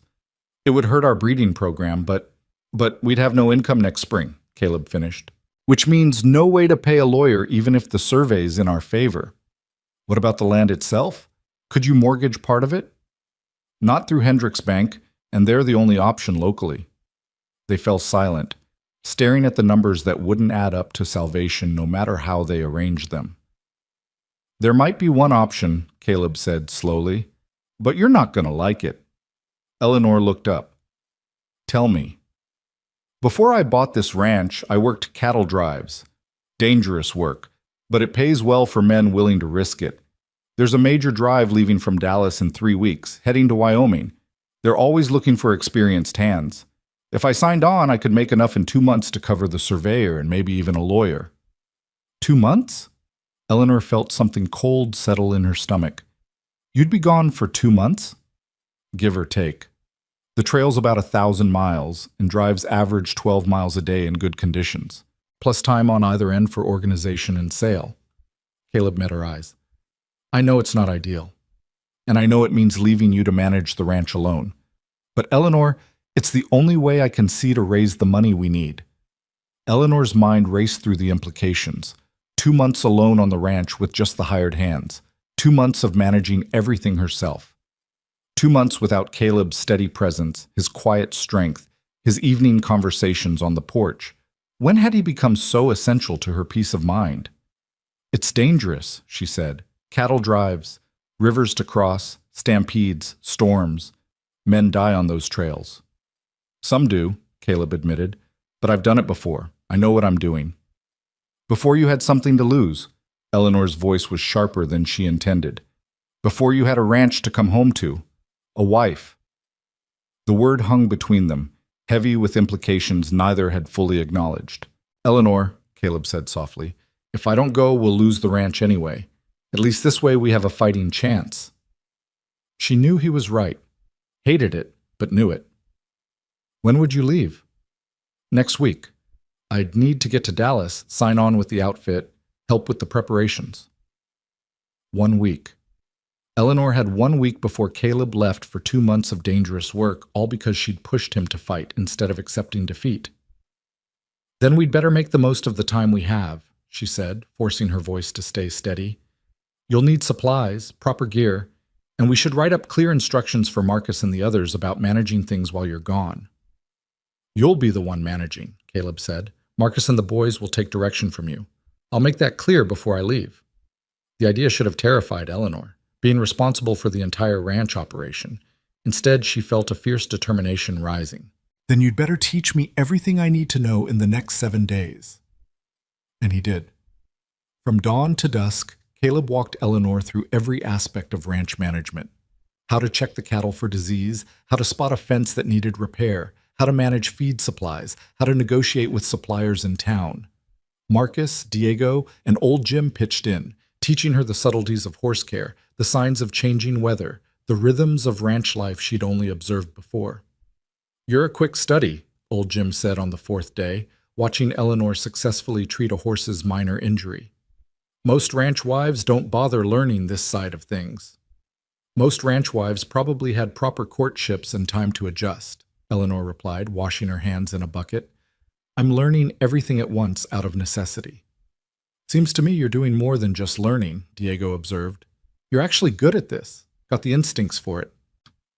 Eleanor smiled at the compliment, but her mind was on Caleb, who was in town making final arrangements for his journey.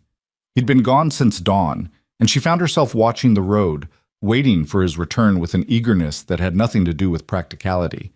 When he finally appeared in the late afternoon, Eleanor's heart lifted in a way she could no longer pretend was simply relief or partnership. She was falling in love with her husband, had probably been falling for weeks without admitting it to herself.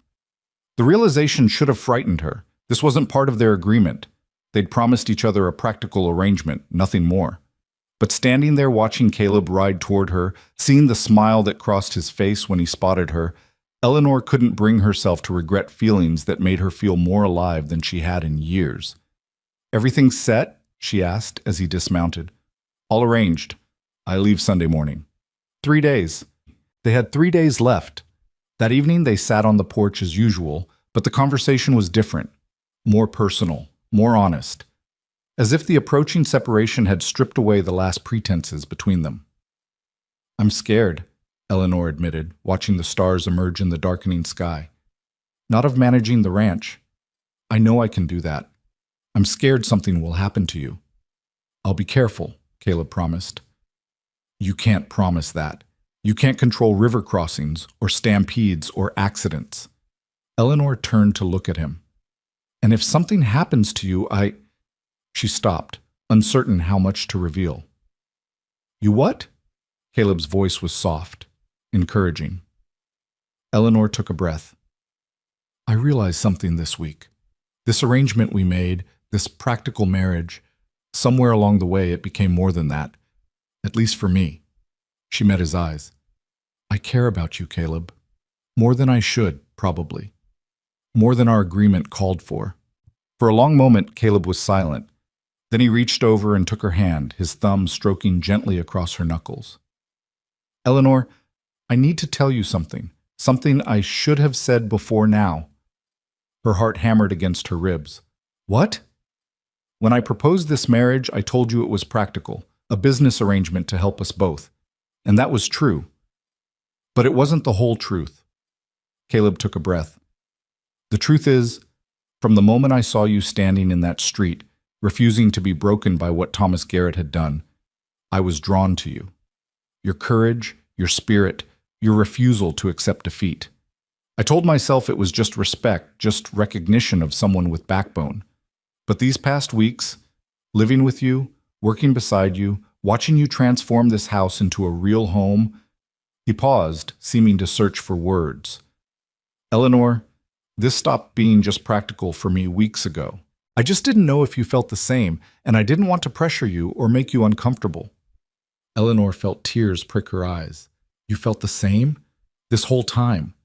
"This whole time," Caleb confirmed, fighting it, telling myself I was honoring our agreement by keeping my distance.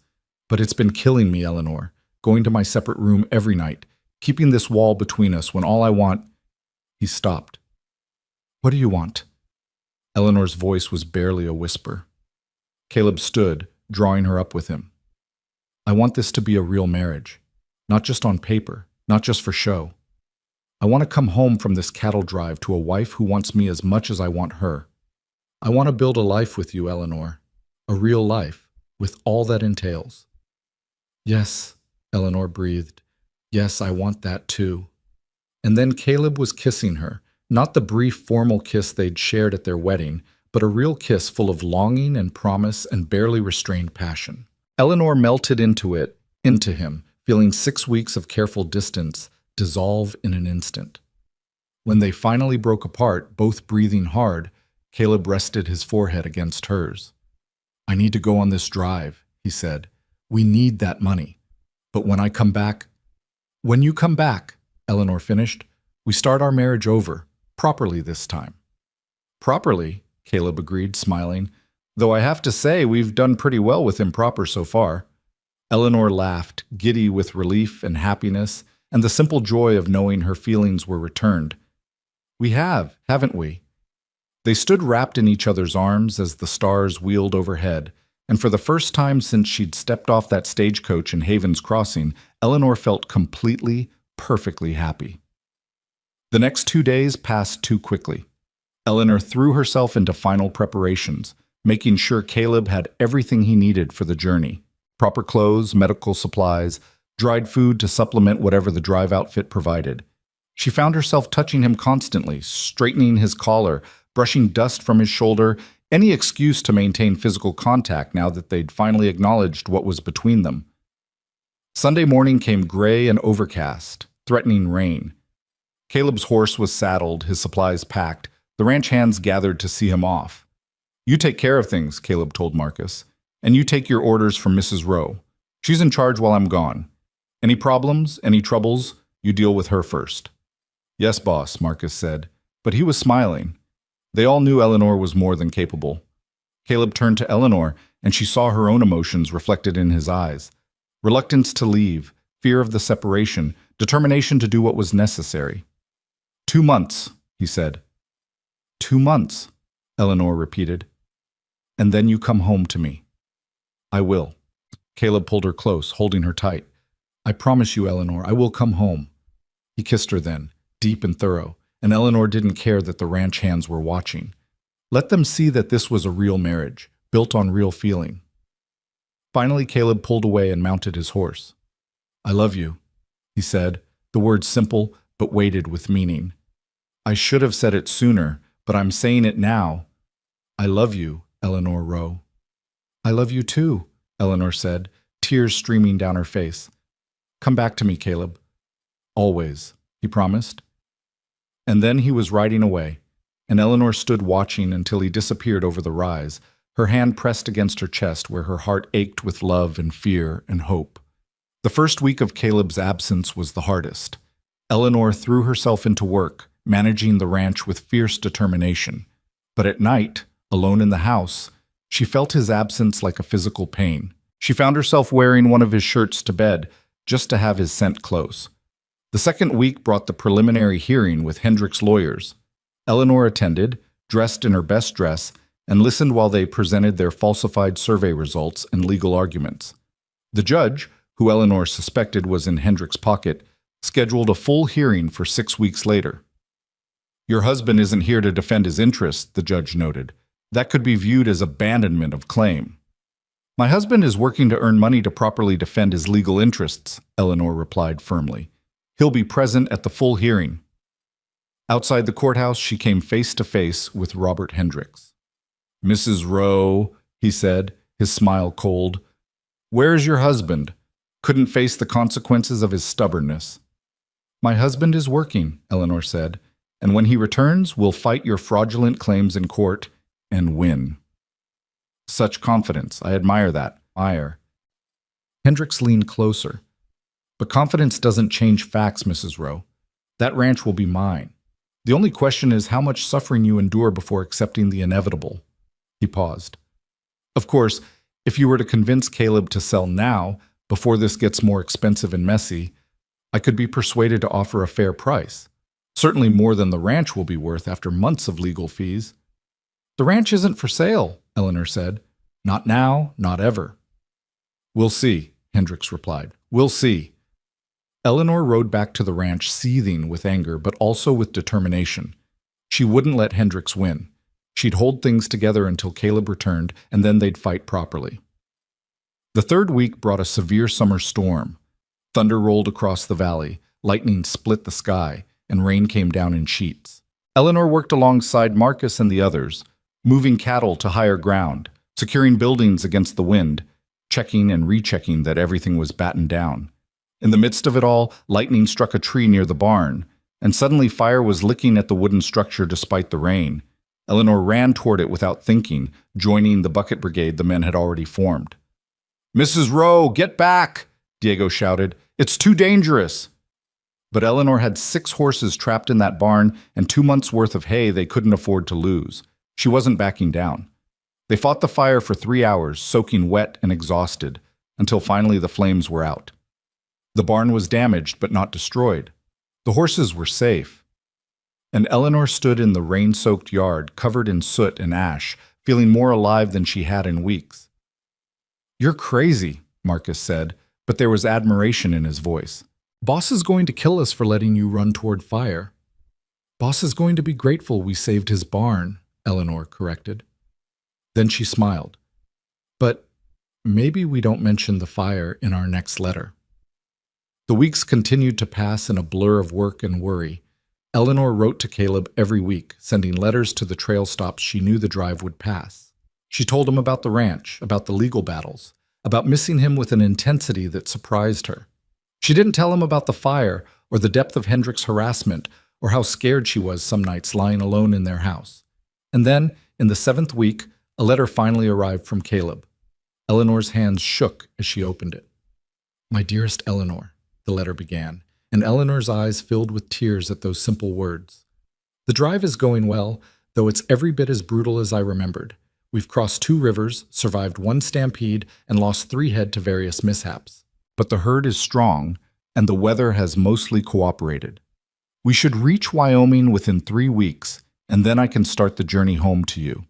Every day I think about that moment, about seeing you again, holding you, starting our real life together. The money from this drive will be enough, Eleanor. Enough to hire the best lawyer in Texas if necessary.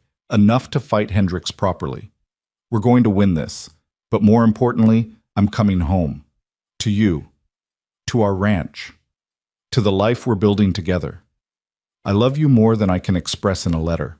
Stay strong, stay safe, and wait for me. I'll be home soon. All my love, Caleb." Eleanor read the letter 3 times, then pressed it against her chest, letting herself feel the full weight of relief and love and longing. He was safe. He was coming home. They had a chance. The 8th week crawled by with agonizing slowness. Eleanor marked off days on the calendar, calculating and recalculating when Caleb might arrive home. The full hearing with Hendricks was scheduled for 2 weeks away. If Caleb didn't make it back in time. But she wouldn't think about that. He'd promised to come home, and Caleb Rowe kept his promises. It was late afternoon on a Thursday when Eleanor saw the rider approaching. For a moment, her heart leaped, thinking it might be Caleb, but as the figure grew closer, she realized it was a stranger on a winded horse. "Mrs. Rowe?" the man called out. "Yes?" Eleanor's stomach clenched with sudden fear. "Message from the trail boss of the Wyoming drive." The man dismounted, pulling a folded paper from his coat. "Asked me to deliver this personally on my way south." Eleanor took the paper with shaking hands. The man's serious expression, the urgency of a personal delivery, this wasn't good news. She opened the letter and read the first line.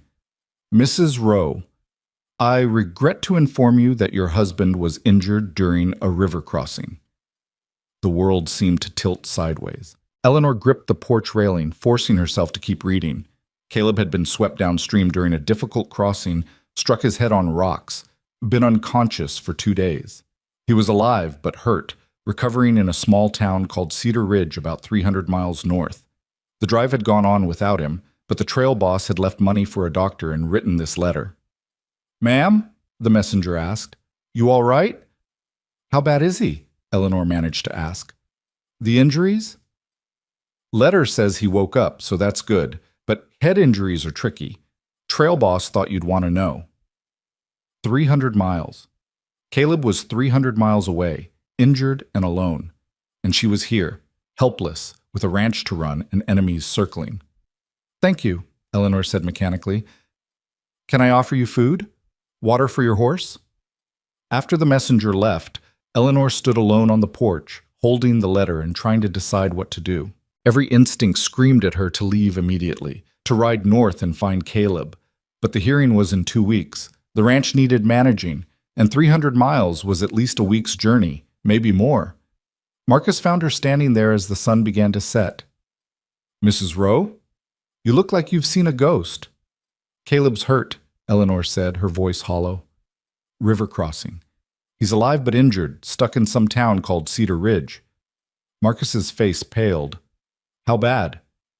"I don't know. The letter doesn't say much." Eleanor's hands were still shaking. "I need to go to him. But the hearing can be postponed," Marcus said firmly. "Boss needs you more than this ranch needs defending right now." But Eleanor thought about Hendricks, about his promises to destroy everything Caleb had built. If she postponed the hearing, Hendricks would take it as a sign of weakness, might find a way to proceed without them. And Caleb had risked everything on that cattle drive specifically to fund their legal defense. "No," she said slowly. "No, I can't postpone it. That's exactly what Hendricks wants, for us to look weak, to fail to appear at the hearing. If I go to Caleb now, we lose the ranch for certain." "So what are you going to do?" Marcus asked. Eleanor looked down at the letter, at Caleb's name written in a stranger's hand.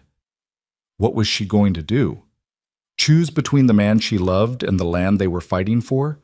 Decide whether to be a wife or a partner, as if the two weren't supposed to be the same thing? No, she wouldn't choose. She'd find a way to be both. "I'm going to attend that hearing," Eleanor said, her voice growing stronger. "I'm going to defend our water rights and our property. And then, the moment that gavel falls, I'm riding north to bring my husband home." "That's a lot for one person," Marcus said quietly. "I know." Eleanor folded the letter carefully. "But I'm not just one person anymore. I'm Caleb's wife, his partner. And partners don't abandon the fight, no matter how hard it gets." She looked at Marcus. "Can you handle things here for 2 weeks?" "You know I can. Diego and Jim, too. We'll keep the ranch running." "Then that's what we do." Eleanor straightened her shoulders. "We fight, we win, and then I bring Caleb home to see what we saved." The next 2 weeks were the longest of Eleanor's life. She prepared their legal defense with fierce determination, hiring a lawyer from San Antonio with money she borrowed against the cattle herd.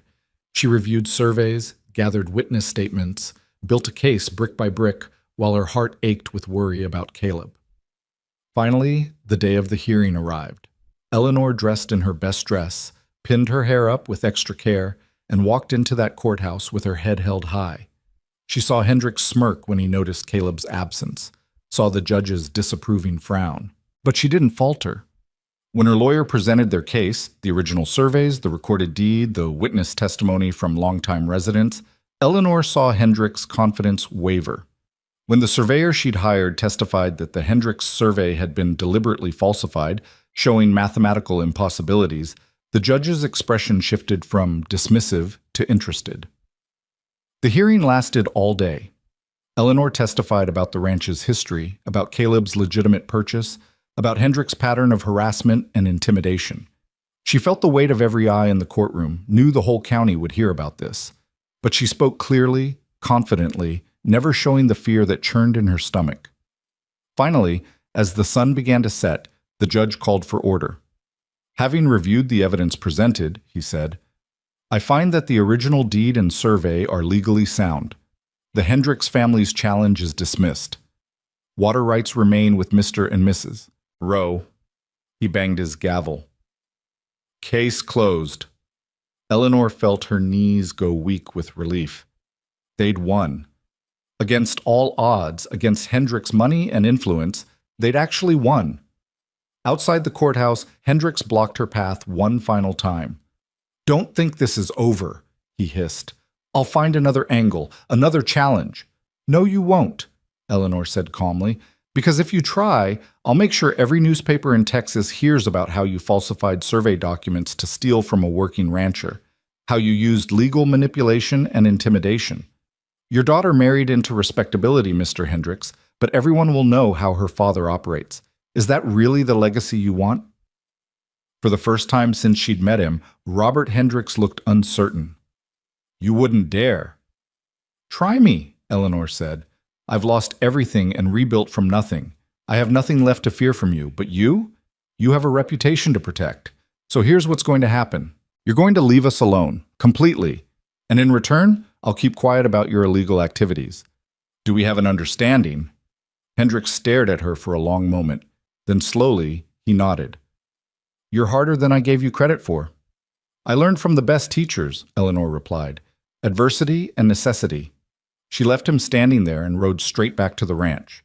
Marcus had already prepared supplies and saddled her best horse. Within an hour, Eleanor was on the road north, riding toward Cedar Ridge and Caleb. The journey took 8 days of hard riding. Eleanor pushed herself and her horse to the limit, stopping only when absolutely necessary. Every night she lay awake thinking about Caleb injured and alone, wondering if he was healing or growing worse, if he knew she was coming for him.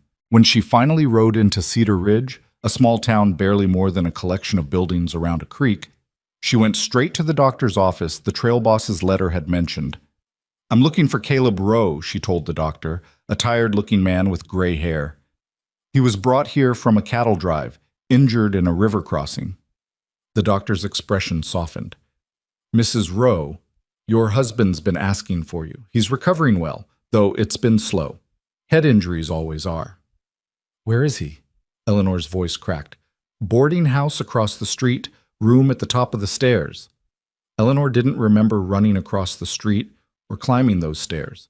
She only remembered bursting through the door and seeing Caleb sitting by the window, his head bandaged, his face pale, but very much alive. "Eleanor?" he said, as if he couldn't believe his eyes. And then she was across the room, in his arms, crying and laughing and holding him so tight she was afraid she'd hurt him but unable to let go. "You're alive," she sobbed. "You're alive. You're here. You came back to me." "I promised," Caleb said, his voice rough with emotion. "I promised I'd come home.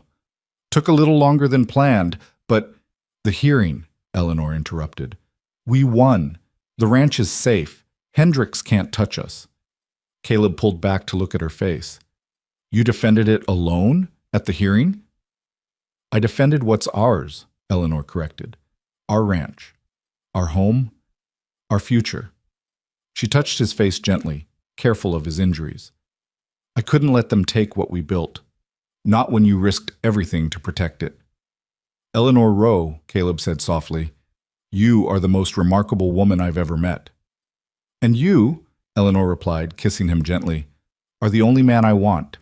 Now come on, let's go home." The journey home took longer than the journey north had taken. Caleb was healing but still weak, his head injuries requiring frequent rest stops and careful pacing. Eleanor didn't mind. After the terror of thinking she might lose him, she was grateful for every slow mile that brought them closer to their ranch. Every evening they spent camped under the stars with Caleb's hand in hers. "Tell me everything," Caleb said on their third night out, as they sat by a small fire. "The hearing, Hendricks. How you managed it all." So Eleanor told him. About preparing the case, finding the lawyer, gathering evidence. About standing in that courtroom and defending their land against men who'd expected her to crumble. About the moment the judge had ruled in their favor and the look on Robert Hendricks' face when Eleanor had turned his own threats back on him. "You threatened to expose him to the newspapers?" Caleb asked, something between awe and amusement in his voice. "I did." Eleanor poked at the fire with a stick. "Was that wrong? I know it was bold, maybe even reckless, but I was so tired of him thinking he could destroy us without consequences." "It wasn't wrong," Caleb said firmly. "It was brilliant. You found the one thing he values more than our land, his reputation, and you used it to protect us." He reached over and took her hand. "I'm sorry I wasn't there, that you had to face all that alone." "You were earning the money that made our defense possible," Eleanor reminded him, "and you nearly died doing it." Her voice caught. "When I got that letter, when I read that you'd been injured, Caleb, I've never been so frightened in my life." "I'm sorry," he said softly. "When I was lying on that riverbank, drifting in and out, all I could think about was you, about getting back to you, about all the time I'd wasted keeping my distance when I could have been holding you, loving you properly." Eleanor moved closer to him, resting her head on his shoulder. "We have time now, all the time in the world." "Do we?" Caleb's voice held a note of worry. "Eleanor, I need to be honest with you. The money from the cattle drive, most of it went to the lawyer and the surveyor. We have enough to get through winter, but it's going to be tight. And I'm still recovering. I won't be able to work at full capacity for weeks, maybe months. Then we'll manage together, Eleanor said simply. We faced worse odds than a tight winter and slow recovery. We'll be fine. But Caleb's concerns proved more substantial than Eleanor had anticipated. When they finally arrived home 2 weeks after leaving Cedar Ridge, they found the ranch in reasonable shape, but clearly showing the strain of Caleb's absence and Eleanor's days away. Fences needed mending, 2 horses had developed problems that needed attention, and the fall cattle count showed they'd lost more head to predators and disease than expected. Marcus met them in the yard, relief plain on his weathered face. "Thank God you're both back. We've been holding things together, but—" He gestured around at the accumulated problems. "We'll handle it," Eleanor said with more confidence than she felt. "One thing at a time." The first few weeks tested them in ways Eleanor hadn't anticipated. Caleb pushed himself too hard, too fast, determined to make up for lost time, until one morning he collapsed in the barn and Eleanor found him unconscious again. The terror of that moment, thinking his head injury had worsened, that she might lose him after all, sent her into action. "Enough," she told him when he regained consciousness, her voice shaking with fear and anger. "You will rest properly, or so help me. I'll tie you to that bed myself." "Eleanor, we can't afford—" Caleb began. "We can't afford to lose you," Eleanor interrupted fiercely. "The ranch means nothing without you alive to enjoy it. Do you understand? Nothing." Something in her voice must have reached him because Caleb nodded slowly. "All right, I'll rest. But that means more falls on you." "I can handle it," Eleanor said. And she did, though it meant 18-hour days and exhaustion that left her trembling. She worked alongside Marcus and the other hands, learning skills she'd never imagined needing. How to deliver a breech calf, how to track and trap the predators taking their livestock, how to negotiate with suppliers who tried to take advantage of what they saw as a woman operating alone. One afternoon in late October, Eleanor was in town ordering winter supplies when she encountered Sarah Garrett outside the general store. They hadn't spoken since the wedding, and Sarah's face showed surprise, quickly masked by disdain. "Eleanor," Sarah said, not bothering with the courtesy of Mrs. Rowe, "I heard your husband nearly died on that cattle drive. How tragic that would have been." "He's recovering well. Thank you for your concern," Eleanor replied evenly, refusing to rise to the bait. "Of course. And I hear you actually won your case against my father. Quite the surprise." Sarah's smile was cold. "Though I wonder how long that victory will last. Winter's coming, and I hear your finances are stretched thin. Be a shame if you couldn't make it through to spring." Eleanor set down the supplies she'd been examining and turned to face Sarah fully. "You know what's interesting? Your husband never once comes to town alone. He's always with you or your father, always under supervision, almost as if no one quite trusts him on his own." She smiled pleasantly. "Must be exhausting, keeping such a close eye on a man who's already proven he'll break his promises when something better comes along." Sarah's face flushed red. "How dare you?" "Oh, I dare quite a bit these days," Eleanor said. "I've learned that standing up to bullies is far more satisfying than cowering from them. You and your father tried your worst, Sarah. You took the man I was supposed to marry, humiliated me publicly, tried to destroy my husband's livelihood, and nearly succeeded in taking everything we'd built. And yet here I stand, still fighting, still surviving, still building a life worth living." She picked up her supplies again. "Can you say the same? Are you happy, Sarah? Or are you just wealthy and spiteful?" For a moment, Sarah looked as if she'd been slapped. Then her expression hardened.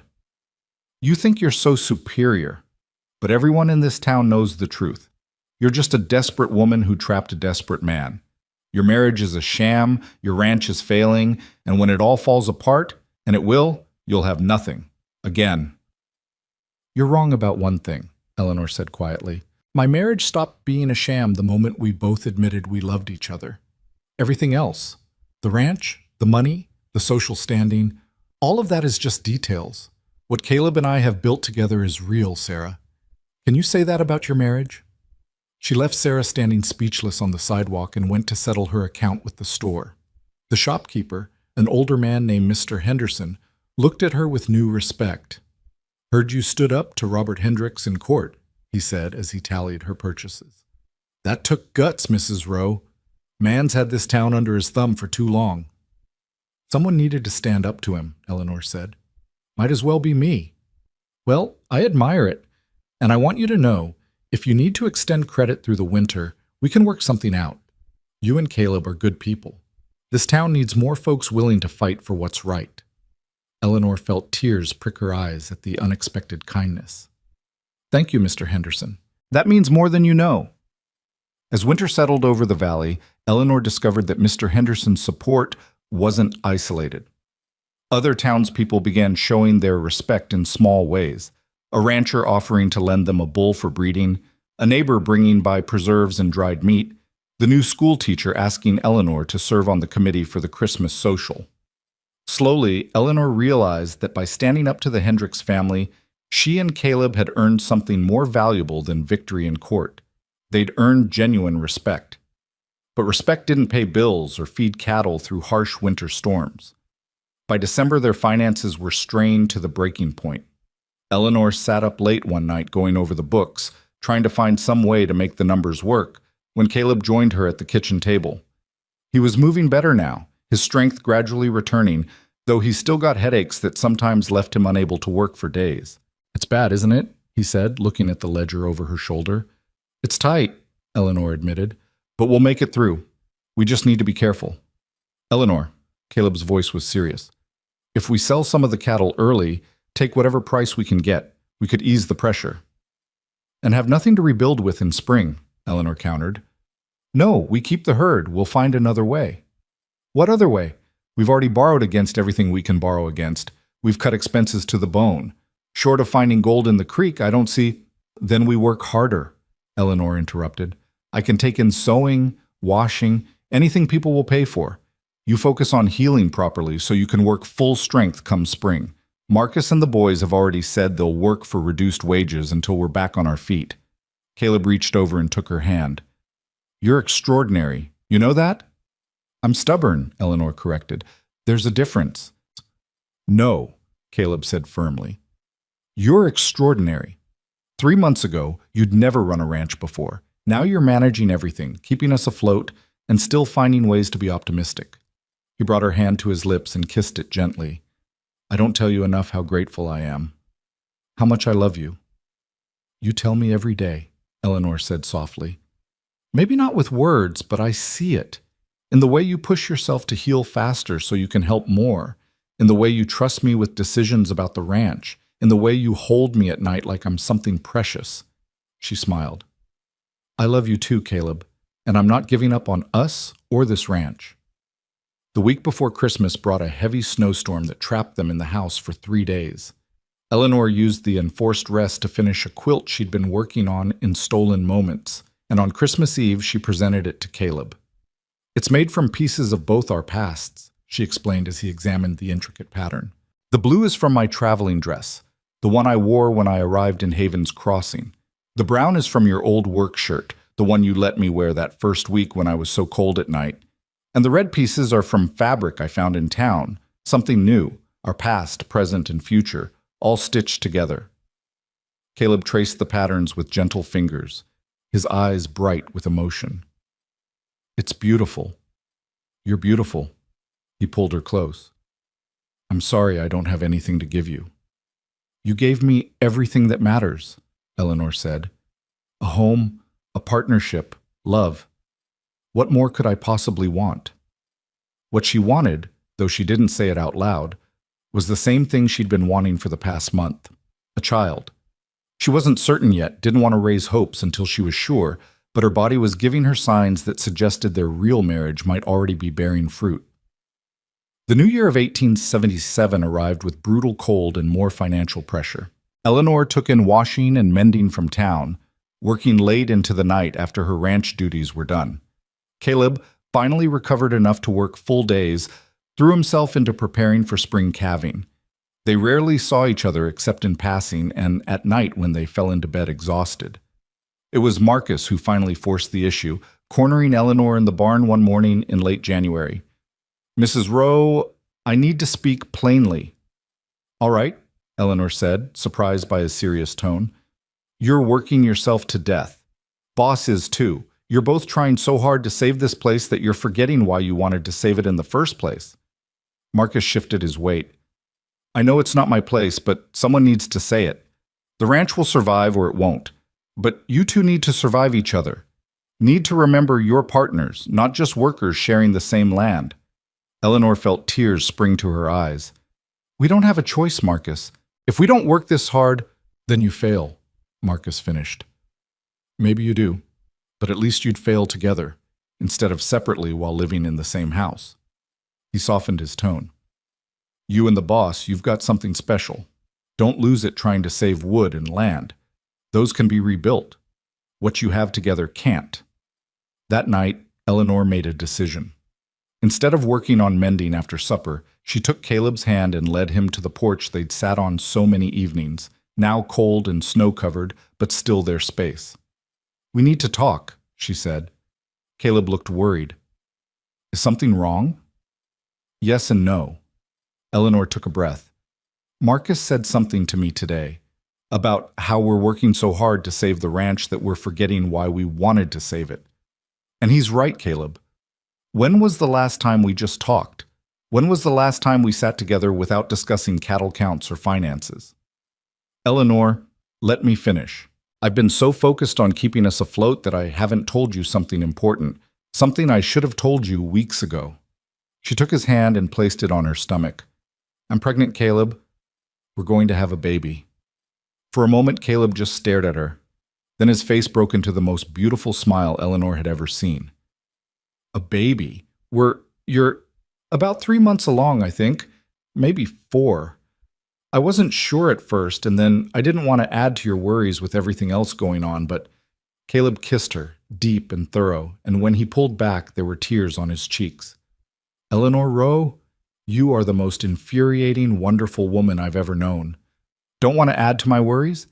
This is the best news I've ever received. We're going to have a family. We already have a family, Eleanor said softly. You and me. This baby just makes it bigger.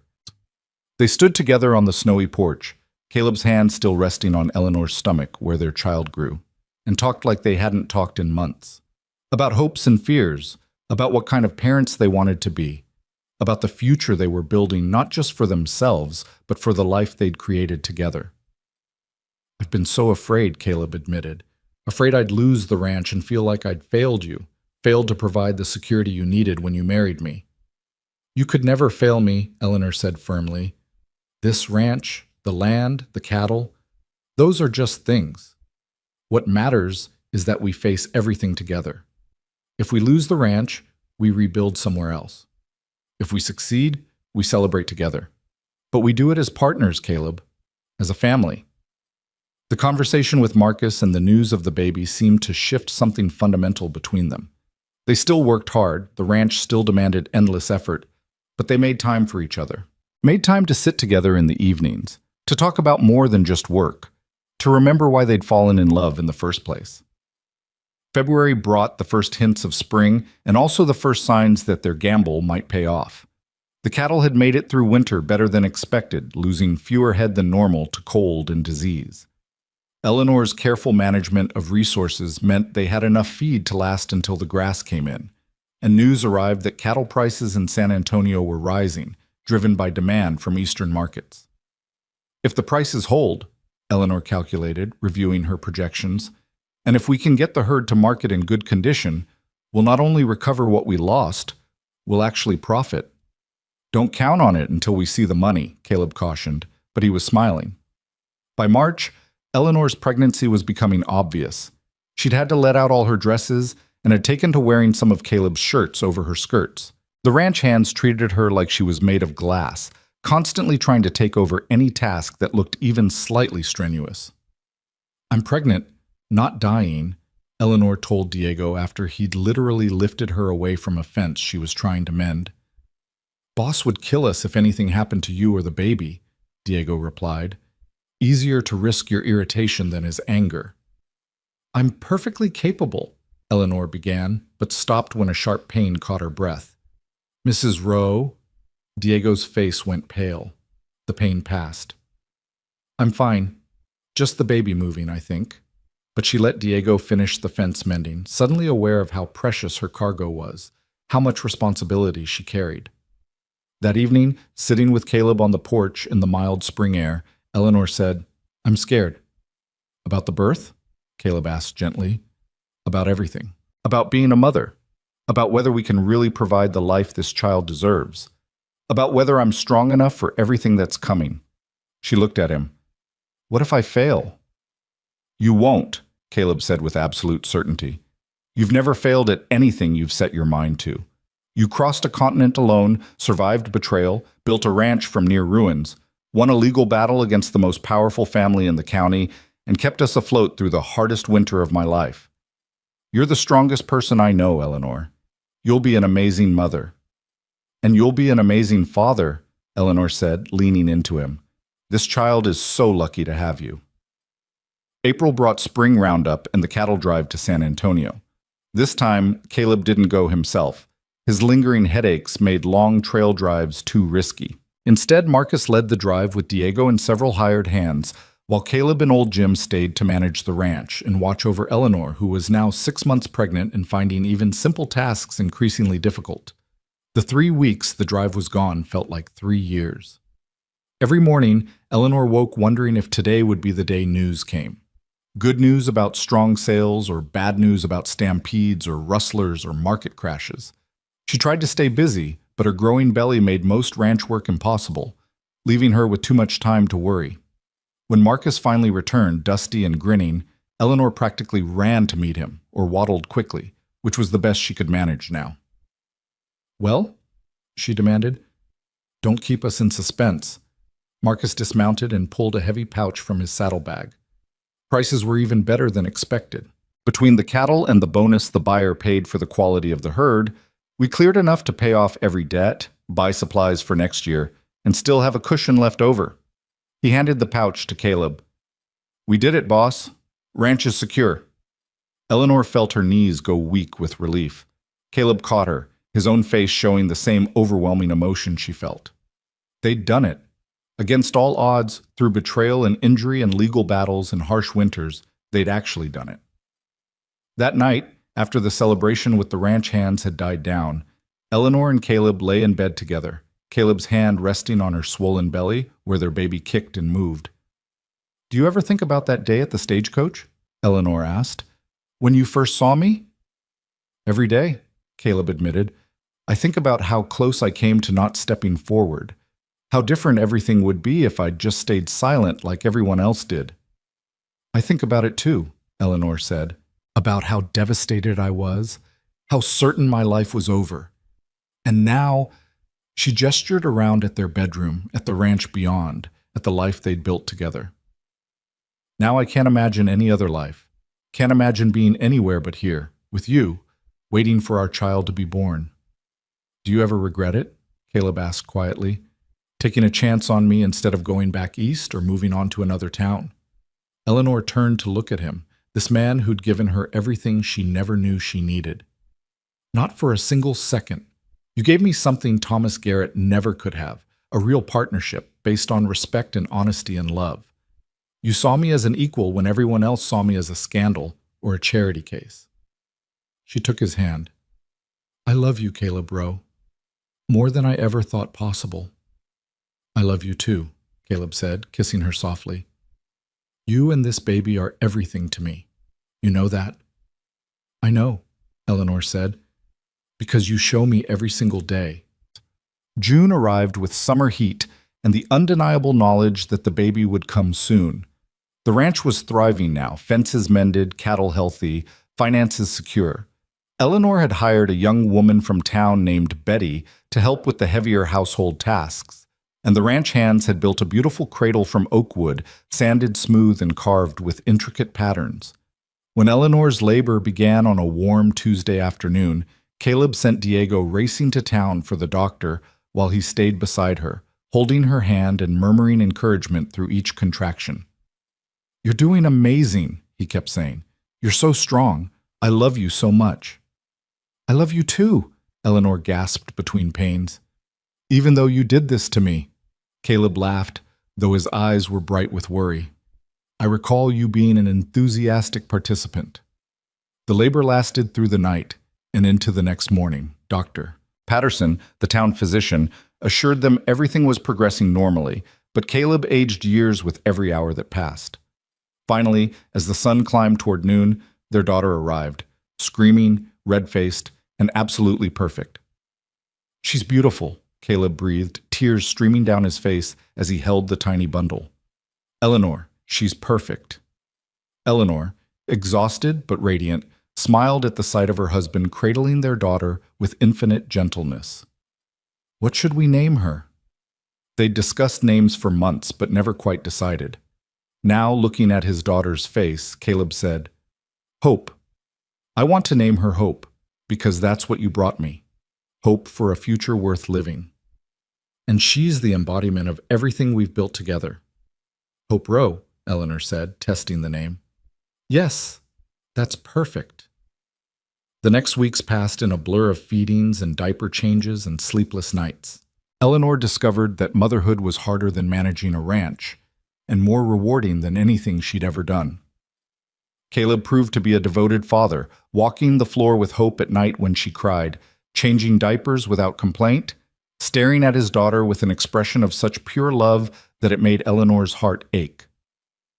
One evening in July, with Hope finally asleep in her cradle, Eleanor and Caleb sat on their porch watching the sunset over the valley as they'd done so many times before.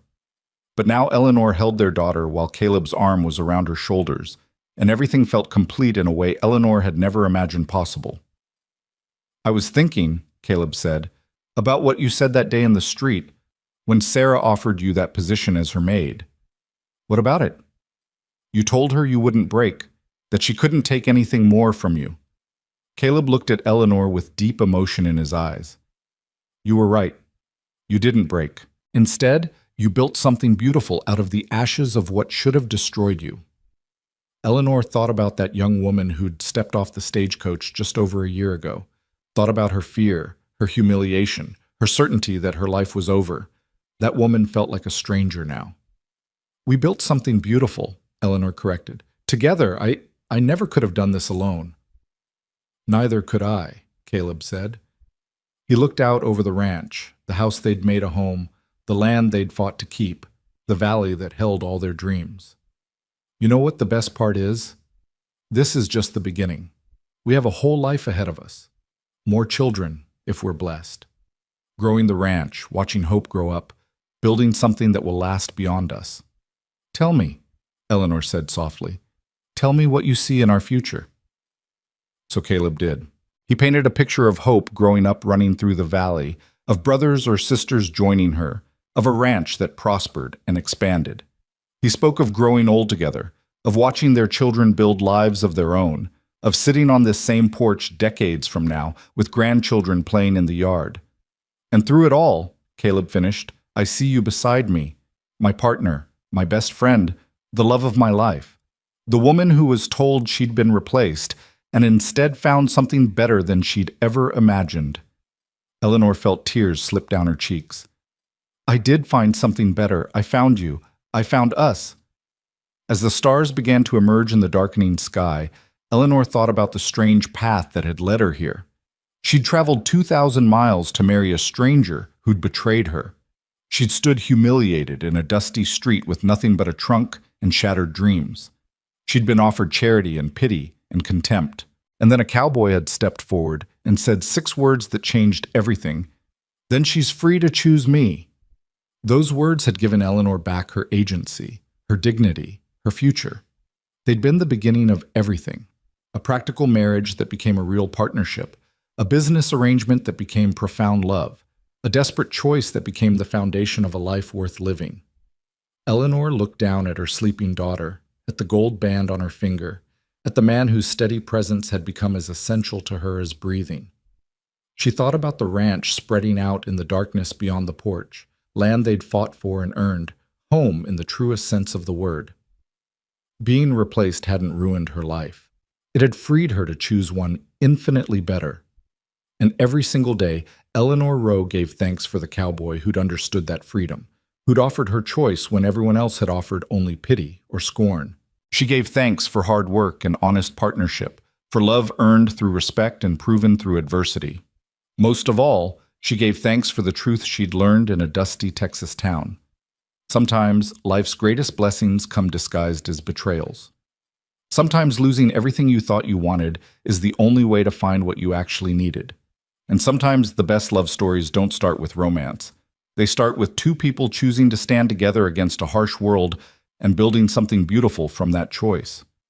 Years later, when Hope was old enough to understand, Eleanor would tell her daughter this story. Would tell her about the mail-order bride who was replaced, about the cowboy who offered freedom instead of rescue, about the partnership that became love, and the love that became family. And she would tell Hope the most important lesson of all, that the measure of a life isn't in the promises others make to you, but in the choices you make for yourself. That dignity isn't given, it's claimed. That love isn't found, it's built day by day, choice by choice, through all the challenges and triumphs that life brings. Eleanor had come to Texas seeking security through marriage to a stranger.